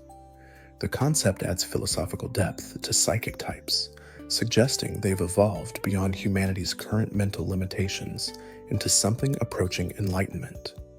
The association between psychic types and outer space manifests in numerous designs, like Deoxys, Elgium, and Beheum, creatures that arrived from beyond Earth carrying otherworldly mental powers. This alien connection positions psychic abilities as potentially extraterrestrial in origin, knowledge, and powers from advanced civilizations whose mental evolution vastly exceeds humanity's. The space theme adds science fiction elements to psychic type mythology, expanding beyond purely mystical explanations into potential technological advancement. Meditation and martial arts provide inspiration for several psychic types, particularly Medicham, whose design blends fighting prowess with mental discipline. This fusion acknowledges how real meditation practices claim to unlock mental potential through physical training, how enlightenment comes through body-mind unity rather than pure intellectualism.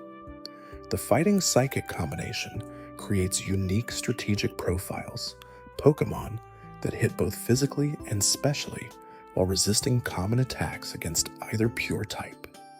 Bug types crawl and flutter through Pokémon's ecological foundation, representing nature's most numerous and diverse class of creatures. Despite their massive presence in real ecosystems, bug types suffered from weak stats and poor moves in early generations, making them generally uncompetitive despite thematic richness. The type embodies transformation and adaptation, with many bug Pokémon evolving through metamorphosis that mirrors real insect life cycles. Caterpie to Metapod to Butterfree replicates butterfly development so faithfully that even non-biologists recognize the progression, creating educational value alongside an entertainment. Bug's super effective coverage against grass, psychic, and dark types creates interesting strategic niches despite the type's generally weak offensive presence. The psychic advantage specifically allowed bugs to counter the dominant type of Generation 1, though the lack of powerful bug attacks prevented them from truly threatening Psychic's reign. The matchup carries horror movie logic. Swarms of insects overwhelming mental discipline, countless tiny threats that psychic powers struggle to track and eliminate. Dark's weakness to bug suggests that light-fearing creatures cannot escape the relentless hunger of insect predators. Swarm abilities and moves like Bug Buzz emphasize the overwhelming numbers strategy that real insects employ, transforming individual weakness into collective strength that can topple creatures many times their size. When bug types attack in groups or reach critically low HP triggering swarm ability, their power intensifies dramatically, representing how real insect populations can devastate entire regions through sheer biomass and coordinated behavior.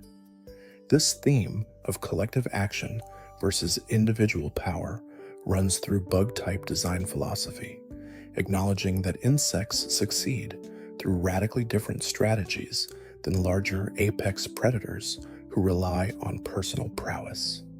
The concept extends beyond just battle mechanics into ecological understanding, teaching players that strength manifests in diverse ways and that individual weakness doesn't preclude collective dominance. Termite colonies reshape landscapes. Despite individual termites being nearly defenseless, locust swarms devour crops across entire continents. Despite each locust being trivially small, and ant supercolonies create networks spanning thousands of miles. Despite individual ants possessing minimal intelligence. Bug type. Pokémon channel this reality. Creatures that might struggle in individual combat, but become forces of nature when properly supported and coordinated. The design philosophy respects real insect ecology while translating it into engaging game. Mechanics that reward understanding of how these creatures actually function in nature. U-Turn revolutionized bug type competitive usage by providing a powerful scouting tool that deals damage while immediately switching the user out. This mechanic captures insect mobility and adaptability, the ability to quickly retreat when conditions turn unfavorable. Volt turn strategies, combining U-Turn with Volt Switch, created entire team archetypes focused on maintaining offensive momentum through constant switching, never committing to unfavorable matchups. U-Turn gave bug types value even when their combat stats disappointed, proving that strategic utility can matter as much as raw power. Sticky Web emerged as one of competitive Pokemon's most impactful entry hazards, automatically reducing the speed of any grounded opponent that switches in. This field control completely changes team dynamics, turning naturally slow Pokemon into speed demons while crippling opponents who depend on outspeeding threats. The move captures how real spiders trap prey in elaborate webs, creating environments where escape becomes impossible. Sticky Web's impact demonstrates how a single move can elevate an entire type's competitive presence by providing unique utility unavailable elsewhere. Early game bug types like Weedle and Caterpie serve important design functions, populating initial routes with weak encounters that new trainers can easily overcome. These creatures teach basic combat mechanics without punishing mistakes too harshly, creating safe learning environments for players unfamiliar with Pokémon battles. Their rapid evolution schedules reward persistent training, allowing new players to experience evolution early in their journey and understand that Pokémon grow stronger through experience. Bug types thus serve pedagogical purposes that transcend their combat effectiveness. Compound eyes and keen senses appear frequently in bug-type Pokédex entries, emphasizing how insects perceive reality differently than mammals. Compound eyes. Ability increases move accuracy, representing how insect vision processes information through thousands of individual lenses. This enhanced perception makes bug types excellent scouts and trackers within story contexts, creatures that notice details larger Pokémon miss through their fundamentally different sensory processing. There's something quietly profound about how bug types represent life's resilience, how insects survive mass extinctions that eliminate larger creatures, how they adapt to every environment, from deepest oceans to driest deserts. They're the foundation of terrestrial food chains and the silent workers that recycle nutrients back into soil. Bug types honor this essential but often overlooked role, creating Pokémon that embody necessary, if unglamorous, ecological functions. Rock types stand as monuments to geological time, creatures formed from minerals and stone that have witnessed eons passing in their dormant slumber beneath continental plates. 11 rock types populated the original Kanto region, many of them resurrected from fossils that preserved ancient species in sedimentary layers formed hundreds of millions of years before human civilization emerged. This fossil connection makes rock types unique among all classifications, the only type explicitly tied to paleontology and deep time that measures history in millions of years rather than human generations.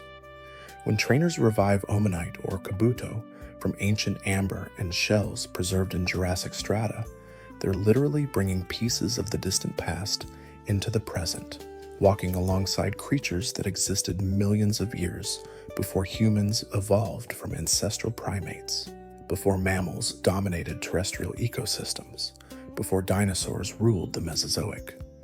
Paleontology principles underlie fossil Pokémon mechanics, with Game Freak demonstrating surprising scientific literacy in how they handle extinct species revival.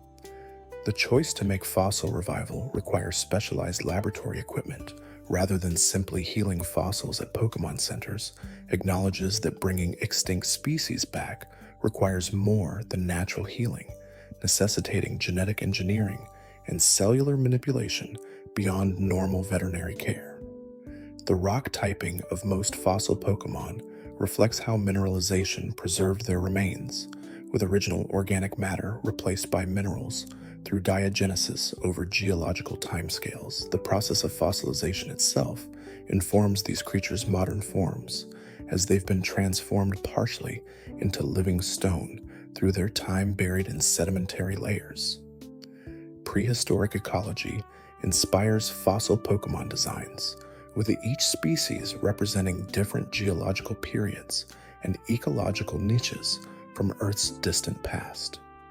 Aerodactyl represents pterosaurs that dominated Mesozoic skies before true birds evolved, while Omastar and Kabutops embody ancient marine arthropods from Paleozoic seas when invertebrates ruled oceanic ecosystems. Tyrantrum clearly references tyrannosaurs that reigned as apex predators during the late Cretaceous period, immediately before the mass extinction. These designs demonstrate that Game Freak researched actual paleontology when creating fossil Pokémon, translating real prehistoric creatures into fantasy forms that honor their inspirations while adding Pokémon's characteristic whimsy and exaggeration. The attention to period-appropriate morphology suggests genuine respect for Earth's actual history, rather than generic dinosaur aesthetics. Extinction and revival themes running through fossil Pokémon create subtle commentary about species loss and humanity's responsibility toward vanished life. These creatures existed perfectly adapted to ancient ecosystems, then were wiped out by catastrophic events like asteroid impacts or volcanic eruptions that modern species survived through luck or adaptability. Bringing them back raises ethical questions about whether we should resurrect extinct species, whether they can adapt to modern environments radically different from their original habitats, and whether humans have the wisdom to handle power over life and death. Fossil Pokémon frequently have rock typing disadvantages that make them difficult to use competitively, perhaps reflecting how organisms optimized for ancient environments struggle in the modern world despite their historical success. The Fossil Maniac and similar NPCs populate Pokémon regions, representing amateur paleontologists and collectors obsessed with finding remains from vanished eras. These characters provide narrative justification for why trainers can access fossils that professional scientists would normally monopolize, suggesting that fossil hunting remains democratic enough that dedicated amateurs can still make meaningful discoveries. The characters also serve educational purposes, teaching players basic paleontology concepts through dialogue about rock layers, fossil formation, and extinction events. Their presence establishes that the Pokémon world includes scientific community studying these prehistoric creatures alongside trainers who simply want powerful team members. Sedimentary layers visible in cave systems and mountain routes provide environmental storytelling about geological history, with fossil Pokémon encounters increasing in areas featuring exposed strata that reveal millions of years of deposition. Mount Moon displays distinct rock layers representing different geological periods, implying that the mountain formed through ancient tectonic uplift that exposed deep strata. The desert resort in Unova buries ancient civilization ruins under sand, suggesting that even human history becomes geological record given enough time.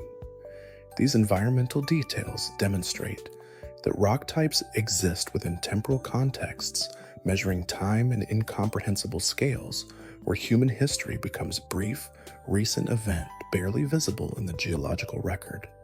Rock's defensive typing creates one of the most paradoxical situations in Pokémon. Thematically, rock represents ultimate physical hardness, yet rock types suffer numerous weaknesses that make them difficult to use defensively. Water, grass, ground, fighting, and steel all strike rock for super effective damage, creating a 5 times weak defensive profile that forces rock types to rely on stats rather than typing for bulk. This vulnerability reflects how real stone erodes through persistent pressure, how no mineral stays unchanged forever when subjected to water, plant roots, seismic forces, trained fighters, or harder metals. Rock's super effective coverage against fire, ice, flying, and bug types creates important strategic value despite defensive challenges. These matchups follow intuitive logic. Stone smothers flames, shatters ice, grounds flying creatures through projectiles, and crushes insects. The coverage makes rock types valuable team members for handling specific threats even when their typing prevents them from serving as defensive anchors. Rock Slide became one of the game's most popular moves specifically because it provided rock coverage with a flinch chance, allowing non-rock types to threaten flying types without dedicating team slots to rock Pokémon. Sandstorm weather provides rock types with their primary competitive advantage, boosting their special defense by 50% while damaging non-rock, ground, and steel types each turn. This weather effect transforms rock types from frail special sponges into legitimate mixed walls capable of tanking both physical and special attacks. Sandstream ability enables automatic sandstorm setup, making certain rock types like Tyranitar invaluable for weather-based team strategies. The Sandstorm buff acknowledges rock types' defensive identity while providing mechanical support that their typing denies them. Stealth Rock emerged as perhaps the single most centralizing move in competitive Pokémon history, dealing damage to opponents when they switch in based on their rock type effectiveness. This entry hazard became nearly mandatory on serious teams, providing passive damage that accumulated throughout battles and often determined victory or defeat. The move's impact on competitive play forced team builders to always consider how they'd handle Stealth Rock, whether through removal, prevention, or building teams that didn't care about the chip damage. Stealth Rock's dominance demonstrated how a single rock-type move could shape entire metagames. Ancient ruins and mountain caves house the majority of rock-type encounters, with geology and archaeology themes running throughout rock-type locations. Met Moon in Kanto exemplifies this habitat, a massive cave system filled with rock and ground Pokémon alongside the fossils that can be revived into ancient species. These locations emphasize rock type's connection to Earth's history, places where stone reveals secrets about vanished eras. The archaeological angle adds educational value, teaching players basic concepts about fossil formation and deep time through engaging gameplay. Sturdy ability gave rock types crucial defensive utility, preventing them from fainting in one hit when at full HP. This ability captures stone's resistance to catastrophic failure, how rock withstands enormous pressure before finally breaking. Sturdy transformed several rock types from disappointing glass cannons into legitimate threats that opponents couldn't simply one-shot, forcing respect even from super effective attackers. The ability's strategic impact demonstrates how a single defensive tool can completely change a type's competitive viability. Head Smash exemplifies rock type's high-risk offense, dealing catastrophic damage at the cost of severe recoil. This move embodies the brutality of stone-based attacks, powerful impacts that harm the user almost as much as the target. Rock-type Pokémon with Rock. Head ability that negates recoil damage can spam. Head Smash freely, creating terrifying wall breakers that blast through defensive cores. The move's risk-reward calculation reflects rock-type philosophy, overwhelming force applied without subtlety or finesse. Fossil Pokémon create unique situations where ancient creatures must adapt to modern environments and battle styles vastly different from their original eras. Pokédex entries often describe these revived species as ill-suited to current climates or ecosystems, suggesting that bringing them back creates ecological problems. This subtle commentary on scientific hubris and playing God adds depth to what could be simple prehistoric monster designs, making fossil Pokémon slightly tragic figures displaced in time. Slowly, like geological processes that operate on scales beyond human perception, we realize that rock types represent permanence in an ever-changing world. They're the mountains that take millions of years to erode, the cliffs that have witnessed countless generations rising and falling. Rock types anchor the Pokémon world in deep time, reminding us that our brief human moments are just instants in Earth's vast history. Ghost types drift between life and legend, supernatural beings that defy death through curses, lingering attachments, or sheer refusal to move on from the mortal world they once inhabited. 3 ghost types haunted the original Kanto games, all part of the ghastly evolutionary line that represented pure ectoplasm gradually gaining more defined form, making them one of the rarest original types alongside Dragon and Ice. This scarcity enhanced Ghost's mystique beyond simple gameplay balance, positioning these Pokémon as genuinely otherworldly rather than common wild encounters one might stumble across during casual exploration.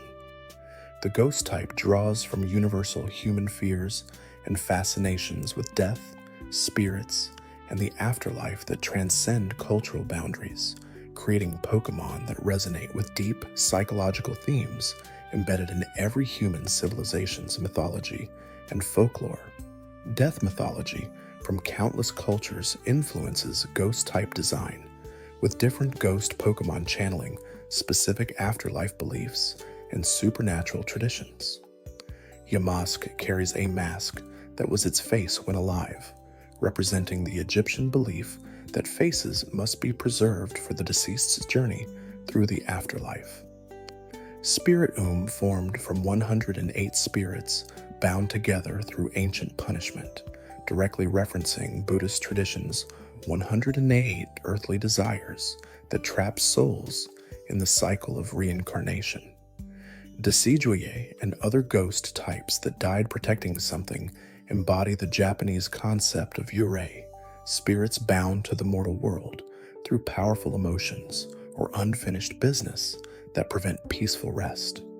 This cultural diversity demonstrates how ghost typing synthesizes global death mythology rather than limiting itself to Western ghost stories. The distinction between ghosts of the dead and beings naturally existing as spiritual entities creates interesting taxonomic questions within ghost typing. Gengar evolved from Ghastly, suggesting it was never truly alive in the biological sense, but rather emerged as pure spiritual matter that gained increasing definition through evolution. Meanwhile, Marowak's Alolan form becomes ghost type after death, representing actual deceased Pokémon rather than naturally spiritual beings. This dual nature raises philosophical questions about what constitutes ghost typing, whether it means undead or simply incorporeal, and whether these categories ultimately differ from a functional perspective. The ambiguity serves the type well, allowing Game Freak flexibility in creating ghost Pokémon representing the various supernatural concepts without rigid classification constraining design possibilities.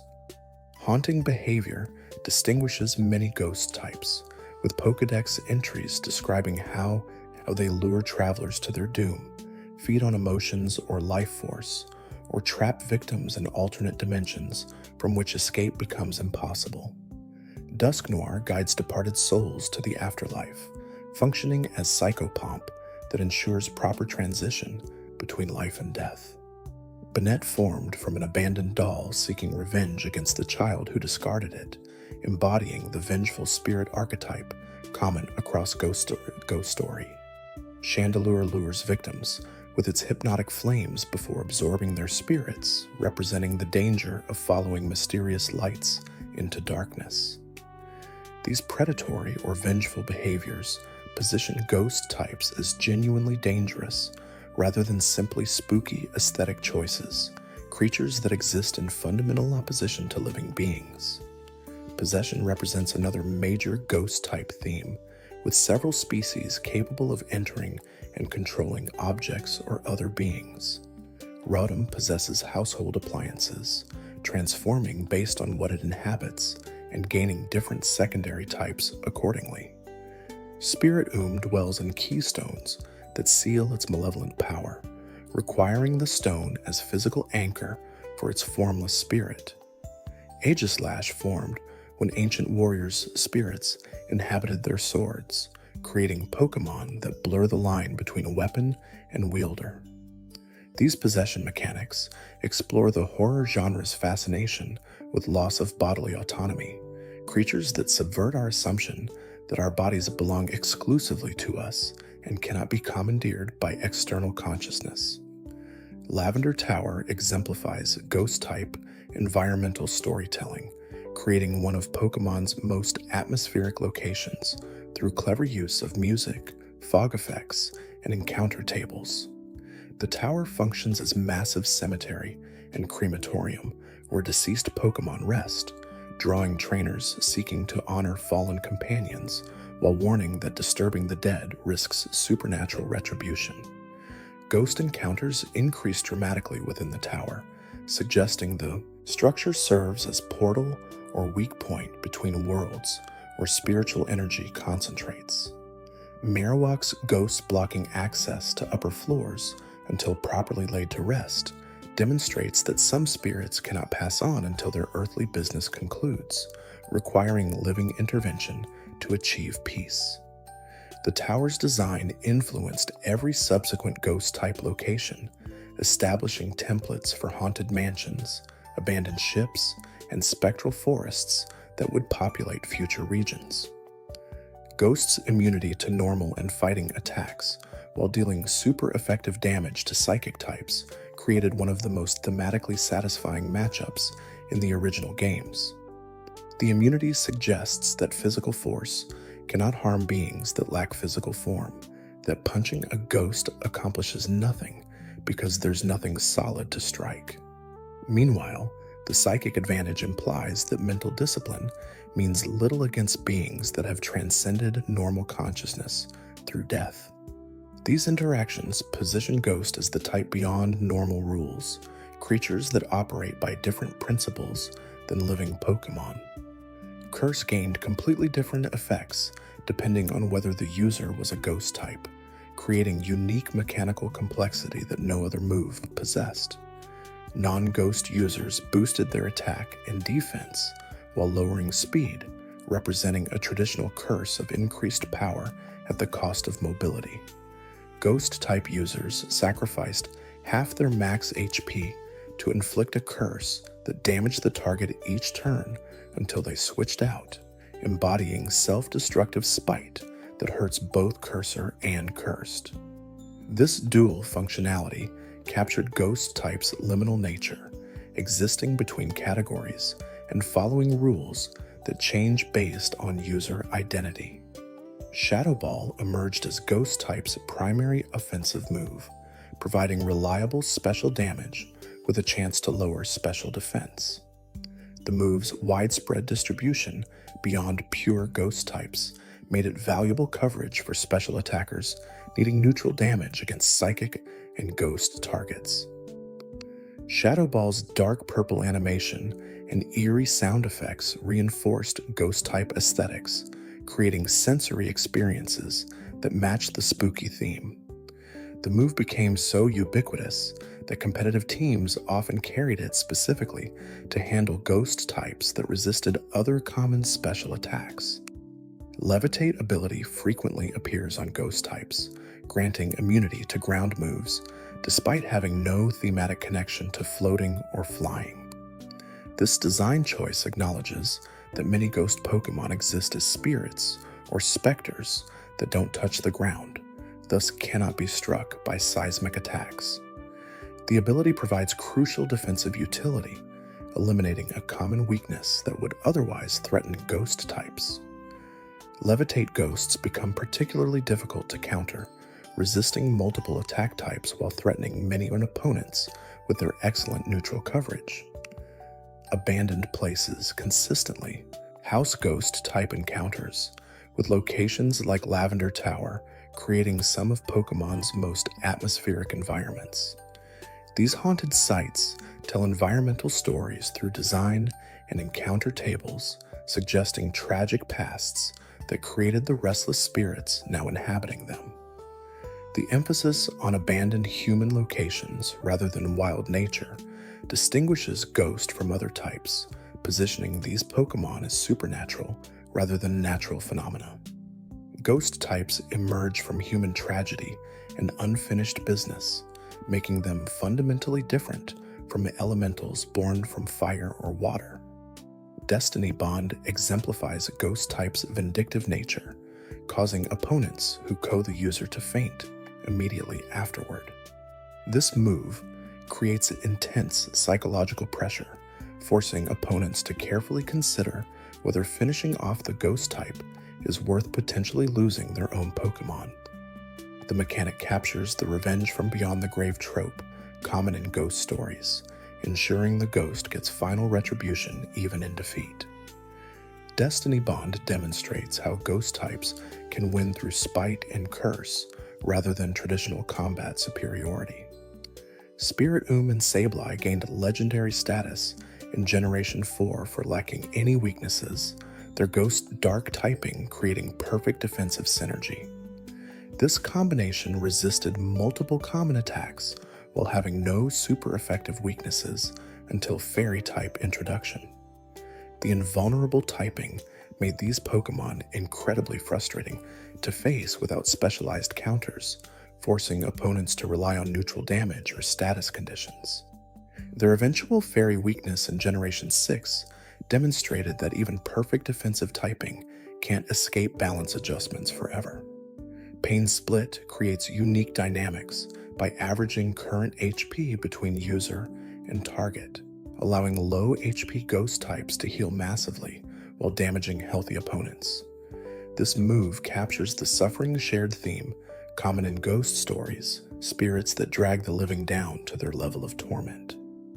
Pain Split enables ghost types to function as walls, despite often lacking reliable recovery moves, healing through opponents' HP rather than restoring their own directly. Will-O-Wisp became ghost type's signature status move, inflicting burns that halved physical attack while dealing residual damage. The move's connection to spectral flames and haunting fire reinforced ghost type aesthetics while providing crucial utility against physical attackers. Will-O-Wisp's relatively high accuracy made it reliable enough for competitive use, allowing ghost types to cripple physical threats even in unfavorable matchups. The move's purple flame animation perfectly captured ghostly fire, creating visual coherence with ghost type themes. Dragon types embody mythical supremacy and primal power, rare creatures that command respect through devastating stats and minimal weaknesses that make them naturally dominant. Only one evolutionary family claimed dragon typing in Generation 1, with Dratini evolving through Dragonair into the pseudo-legendary Dragonite, creating a linear progression from Serpentine Grace to Draconic Might. This extreme scarcity made dragon types genuinely special, creatures that trainers needed to specifically seek out rather than encountering through normal exploration, requiring dedication to obtain and dedication to train given their late evolution levels and slow growth rates. The type draws from global dragon mythology, synthesizing Eastern serpents representing wisdom and water with Western wyverns embodying fire and destruction, creating beings that transcend cultural specifics to represent universal, draconic power. The design choice to make dragons so rare elevated them beyond mere battle units into genuine achievements, trophies that demonstrated trainer commitment and skill. Finding Dratini required fishing in specific locations with patience and luck, while training one to Dragonite demanded grinding through dozens of levels where the creature remained relatively weak compared to fully evolved alternatives. This investment created emotional bonds between trainers and their dragons that other types rarely matched. These creatures earned through genuine effort rather than handed out freely. The mythology surrounding dragons and Pokémon mirrors their status in human culture, ultimate challenges that separate heroes from ordinary people, beasts that require legendary courage and determination to face, and even greater wisdom to befriend rather than battle. Dragons' resistance to fire, water, grass, and electric attacks, while being weak only to ice, dragon, and later fairy, created one of the most defensively blessed typings in the game. This excellent defensive profile, combined with typically outstanding base stats, made dragon types dominant forces in competitive play for multiple generations. The minimal weaknesses forced opponents to carry specific coverage moves or dedicated ice types just to handle dragon threats, centralizing team building around dragon matchups. The type's supremacy reflected mythological dragons' status as ultimate monsters that require legendary heroes to defeat. Draco Meteor emerged as dragon type's premier special attack, dealing catastrophic damage at the cost of sharply lowering special attack afterward. This high-risk nuke embodied dragon type's overwhelming power, attacks so devastating they exhaust the user. Draco Meteor users needed careful timing to leverage its power without suffering too much from the stat drop, rewarding skilled prediction and play. The move's name references meteors as instruments of global catastrophe, positioning dragon attacks as world-ending phenomena barely contained within battle contexts. Outrage represented dragon type's physical attacking equivalent to Draco Meteor, locking users into repeated powerful attacks before confusing them. The move captured Berserker Rage, dragons losing themselves in fury while dealing massive damage. Outrage's confusion drawback prevented mindless spamming while enabling spectacular damage when circumstances aligned. The move became signature for physical dragon attackers, defining their role as creatures that attack relentlessly until confusion or defeat claims them. Lance, the Kanto champion, established dragons as the ultimate test of trainer skill by making them his signature type. His Dragonite served as final boss for many players, a level 62 powerhouse that could devastate unprepared teams. Lance's Dragon Mastery positioned the type as peak achievement, the element that only the most skilled trainers could command. This association between dragons and mastery persisted across generations, with champions and Elite Four members consistently using dragon types to represent their elite status. Before we continue this gentle journey, let's remember how dragon types have always represented aspiration, the dream of commanding creatures so powerful they reshape the world through their very existence. They're the ultimate goal for many trainers, the type that proves dedication and skill. The introduction of Fairy type in Generation 6 specifically targeted Dragon's dominance, creating an immunity to dragon attacks while dealing super effective damage. This dramatic rebalancing knocked dragons from God tier to merely excellent, forcing dragon users to suddenly respect a whole new category of threats. The Fairy immunity shattered Dragon's perfect offensive coverage, making dragon attacks a liability against Fairy-heavy teams. The change demonstrated Game Freak's commitment to competitive balance even when it meant dethroning the franchise's most iconic type. Dragon Dance became the quintessential setup move for physical dragons, boosting both attack and speed simultaneously. This double stat boost enabled sweeping potential that few other setup moves matched, transforming dragons from threatening to unstoppable after a single boost. Dragon Dance users like Salamence and Gyarados became infamous for their ability to snowball battles after successful setup, accumulating boosts until nothing could stop their rampage. The move embodied Dragon-type philosophy: achieve overwhelming power through self-improvement, then crush opposition through sheer statistical superiority. Pseudo-legendary dragons like Dragonite, Salamence, and Garchomp defined competitive metagames for years through exceptional stats and move pool versatility. These non-legendary creatures achieved legendary tier performance through their dragon typing and min-maxed stat distributions. The term pseudo-legendary emerged from community recognition that these dragons functioned at legendary power levels despite technically being regular Pokémon. Their consistent excellence across generations proved dragon type's inherent strength when given proper base stat support. Dragon Tail and Dragon Rush provided physical dragon attacks that broke type, reliance on special moves like Dragon Pulse. Dragon Tail's forced switching created unique utility for dragon types beyond pure damage, allowing them to control opponent teams and rack up entry hazard damage. The move captured how mythological dragons swat opponents aside, with casual tail sweeps effortlessly controlling the battlefield through physical dominance. Dragon Rush offered raw power for dragons that preferred immediate damage over strategic utility. Dragon Breath and Twister represented weaker dragon attacks accessible earlier in the game, giving young dragons offensive presence before they learned devastating late-game moves. These attacks often came with beneficial secondary effects like paralysis or flinching, adding utility beyond just damage.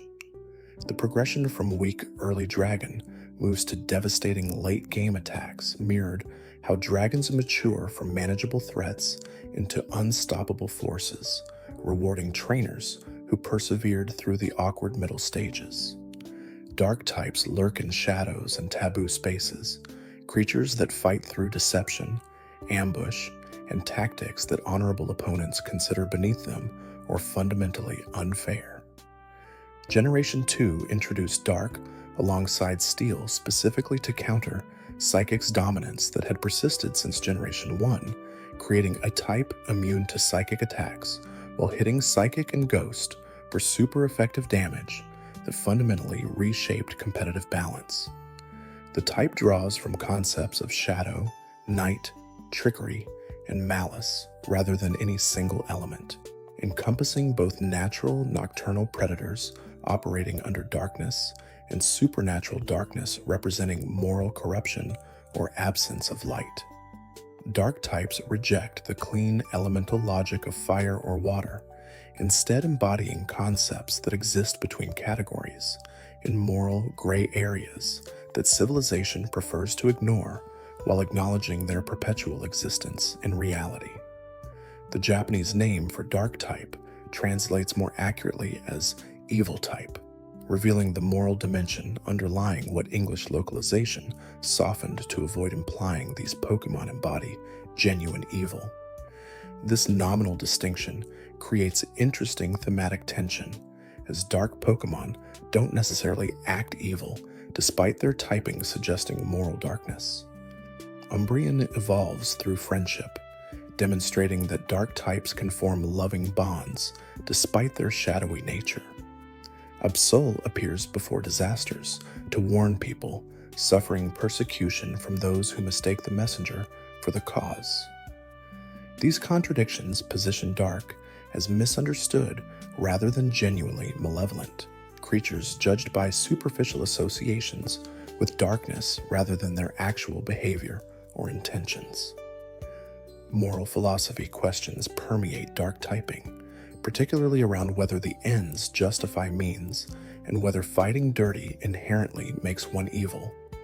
Dark types use Sucker Punch, Feint Attack, Beat Up, and similar moves that exploit opponent vulnerability, or Gang Up, on individuals, tactics that formal combat rules typically forbid as unsportsmanlike. However, these same tactics prove essential for survival when facing physically superior opponents who would win any fair fight through simple strength advantage. The type forces players to consider whether survival justifies abandoning honor codes created by those powerful enough to afford ethical luxury. Dark types represent pragmatic amorality that acknowledges rules as luxuries available only when losing means mere defeat rather than death. Nocturnal ecology heavily influences dark type design, with many dark Pokémon adapted for night hunting through enhanced senses and camouflage that renders them nearly invisible in darkness.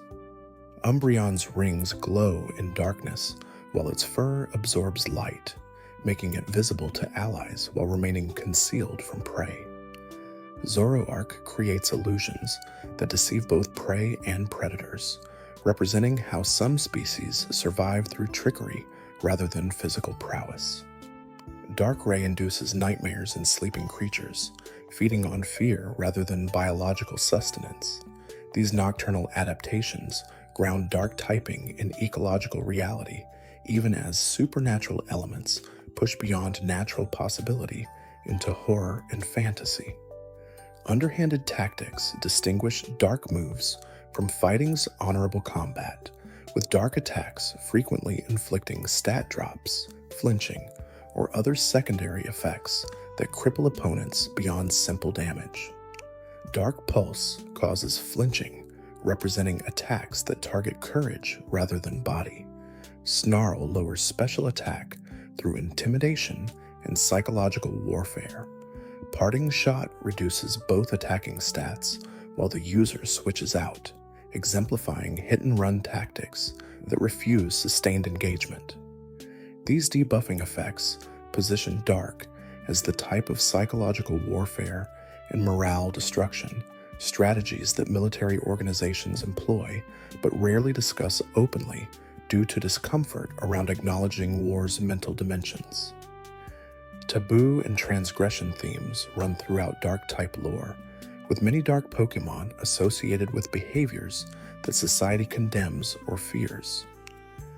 Malamar hypnotizes and manipulates victims, violating consent and autonomy in ways that horrify those who value free will. Mandibuzz circles battlefields, waiting for wounded combatants to die, so it can feast on corpses, behavior that disgusts cultures with elaborate death rituals. Inkay and Malamar specifically represent inverted values, with Malamar evolving when Inkay held upside down, suggesting that Dark type requires perspective inversion or rejection of conventional morality. These transgressive elements ensure Dark types retain their edge, despite sanitization attempts, remaining genuinely uncomfortable rather than simply aesthetic darkness. Competitive strategies developed around Dark type often emphasize momentum control through forcing switches and punishing opponent prediction. Pursuit hits fleeing opponents for double damage, creating psychological pressure where switching becomes dangerous despite normally serving as safe escape from bad matchups. Sucker Punch provides priority against attacking opponents, but fails against setup or support moves, creating mind games about whether opponent intends to attack. Dark-type Pokémon frequently carry choice items that lock them into single moves, accepting loss of flexibility for overwhelming power in specific situations. These strategies embody Dark-type philosophy: sacrifice safety for advantage, exploit opponent psychology, and commit fully to specific reads rather than maintaining defensive options. Dark's immunity to psychic attacks reversed one of the most important matchups from Generation 1, where Psychic reigned supreme with almost no counters. This immunity suggested that mental discipline and honorable combat mean nothing against opponents who refuse to fight fairly, that dirty tricks bypass psychic defenses because psychics cannot predict or counter what honorable minds wouldn't conceive. The relationship positioned Dark as the anti-psychic, not through superior mental power, but through rejection of mental combat's entire framework. Dark types don't outthink psychics, they simply operate by different rules that mental discipline cannot address. Pursuit became Dark type's signature move for punishing switches, dealing double damage to opponents trying to escape. This mechanic captured predatory behavior and ambush tactics, creatures that strike hardest when prey attempts to flee. Thanks for watching. If you enjoyed drifting through these quiet moments, there's another video waiting on the left of your screen. Let it play while you rest. You might discover something gentle before sleep takes you again.